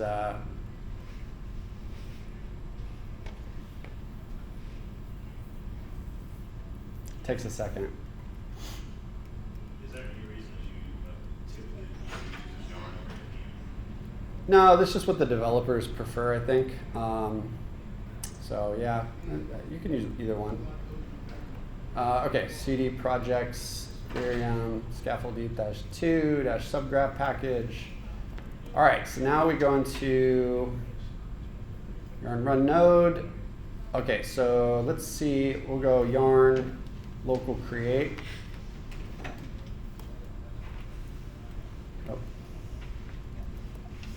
Packages, subgraph, yarn local create. So this is where we're creating the subgraph. It's going to do it for us, basically. It's going to go through our ABI, or maybe there's just an automatic, maybe there's just a template there for you that already is written for this smart contract, which is just a basic event that says, here's the greeting, I'm updating it. So I've already created it, now I can ship it. So yarn local ship. So now I'm going to take my subgraph and I'm going to deploy it to my graph node running inside Docker. It's going to tell me what version I want to do. So let's just say it's the first version. We'll do 0.0. We'll do 5 just because I may have already deployed it. So we'll go to 5. It was successful. Now we have our query right here. So we can go to scaffold ETH slash your dash contract. Let's see. There we go. So now we have this query. So we need to actually interact with our dApp real quick. So let's do that real quick. Let me go to wrong network, switch to hard hat. Oh, let me just disconnect this too. Let's use the burner wallet. Connect wallet, burner, get some funds, debug contracts. Let's update our example UI to I love RenderATL, boom, boom, boom, send. So I sent a transaction, geez. I sent a transaction, it updated. So now I can assume that because I have IPFS running, PostgreSQL, graph node, it's already configured with the template that comes with this branch, that we can see my data. So let's come over here and let's do that. Let's grab that query, which is in the blog post, which is right here, just to make it easy so I don't have to like write it in there, and hit play. There we go. So that's our GraphQL data right there. So we literally have one simple API now. So if I come back in here and do like, I do too, the send, hit refresh again, then I'll get the new one. So it takes a couple milliseconds for it to go into graph. And now we're just querying the GraphQL API to get this data. And then inside of our front end, let me quit this real quick. Let me open up this code dot. I just want to show you real quick. Inside of the Next.js package, and inside pages, and then inside, where's it at? Where's it at? Services? No, where's it at? Pages, app. Components. Components, then generated, not generated, example UI, contract data. Is the right one? I think this is the one, yeah. So if you were to diff this file, so inside of Next.js, components, example UI, contract data, if you were to diff this with the version of the scaffold ETH, you wouldn't see this kind of GraphQL query that we're doing. And you'll notice here that we get a copy of our greetings with that query that we're doing. And we are doing a use query to call it, basically. We're doing GQL. And we're getting that in a console log. So right here, we have the whole object. So now if I go into my app real quick, and I go to Scaffold ETH, and I go to View, Developer Tools, refresh, I can see that object under console. Here it is, greetings data. And now we can see that I have that whole object available to me inside of Next.js. So if I wanted to parse this, if I wanted to build a UI, I could just use this object to get the data, get the greetings, and then here's my two greetings, 0 and 1. And there it is. I love RenderATL. I do too. Let's say I wanted to change this to ascending versus descending. I could make that small change. Come here, refresh. And now I could go back to my greetings data, go to data, greetings, and they're switched. Now it's live of RenderATL on the top. So you can do this cool manipulation of your data and query of your data using that. So that was a speed run of the graph. I know that was fast, but hopefully you guys got the idea. I'm going to record a video of this. I haven't done it yet. I need to, but I'll post it on YouTube. I have a YouTube channel. It's it's Crypto Mastery Podcast. I do podcasts. So if anyone wants to talk about crypto, let me know. And I post videos on there. So I'll do a walkthrough of this more thoroughly, but hopefully the blog post is a good starting. Hopefully that helps you. All right, next question. Someone else had a question. Yeah. Oh, you go first. Okay, I just want to know about error handling. If you run into errors, how could it tell you this is the problem here? Yeah, I mean, as far as like, there's three parts of the errors. There's one is like React or Next.js. The error handling is pretty good. They've done a good job of like showing you what's going on in the UI. It can get a little convoluted when you get messages back from the blockchain on like what's going on, because sometimes if it's like you're trying to read the object and it's like, byte code, you need some kind of pretty way to show it. That's still like an avenue of like not mastered in the realm of Ethereum. So yeah, so like an example, when you sign a transaction, sometimes you don't know what's going on. It's just you can see some byte code. So good developers have implemented some stuff like that. The stuff that Scaffold does is very basic, so it does a good job of trying to tell you. The error handling for hard hat is really good because it tells you inside the console here what's going on if you get an error.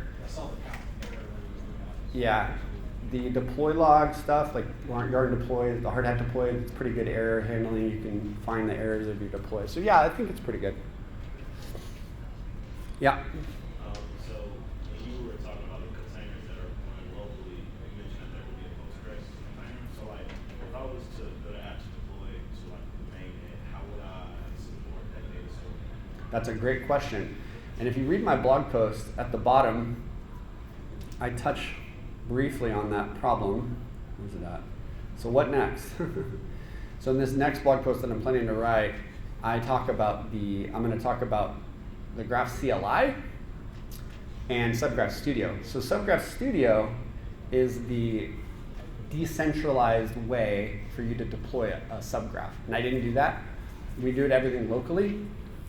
But same thing, you come here, you connect your wallet, hit next, and you can assign and create an account, kevin@edgeandnode.com. Receive billing alerts. Okay, cool. Create a subgraph. Kevin's subgraph, like this. Select the blockchain you want. So if you're going to do, and sorry, it's hard to read, but Ethereum, create subgraph. And then you'll have this subgraph template, and it walks you through how to do it here. So here's where you install the CLI. So we can do a yarn global add like this. Oh, I don't know why that's not working. There we go. It's because I was in a yarn package already. But you can install the CLI, and then you can initialize your subgraph here, like this. And if you're in a project that has a contract already, you can do -- index events like this. And what it'll do is look at your smart contract and create events for you automatically and build out a subgraph for you automatically. And then you hit enter. It's not going to work now because I don't have a project there. And then from there, you can authenticate and deploy the subgraph.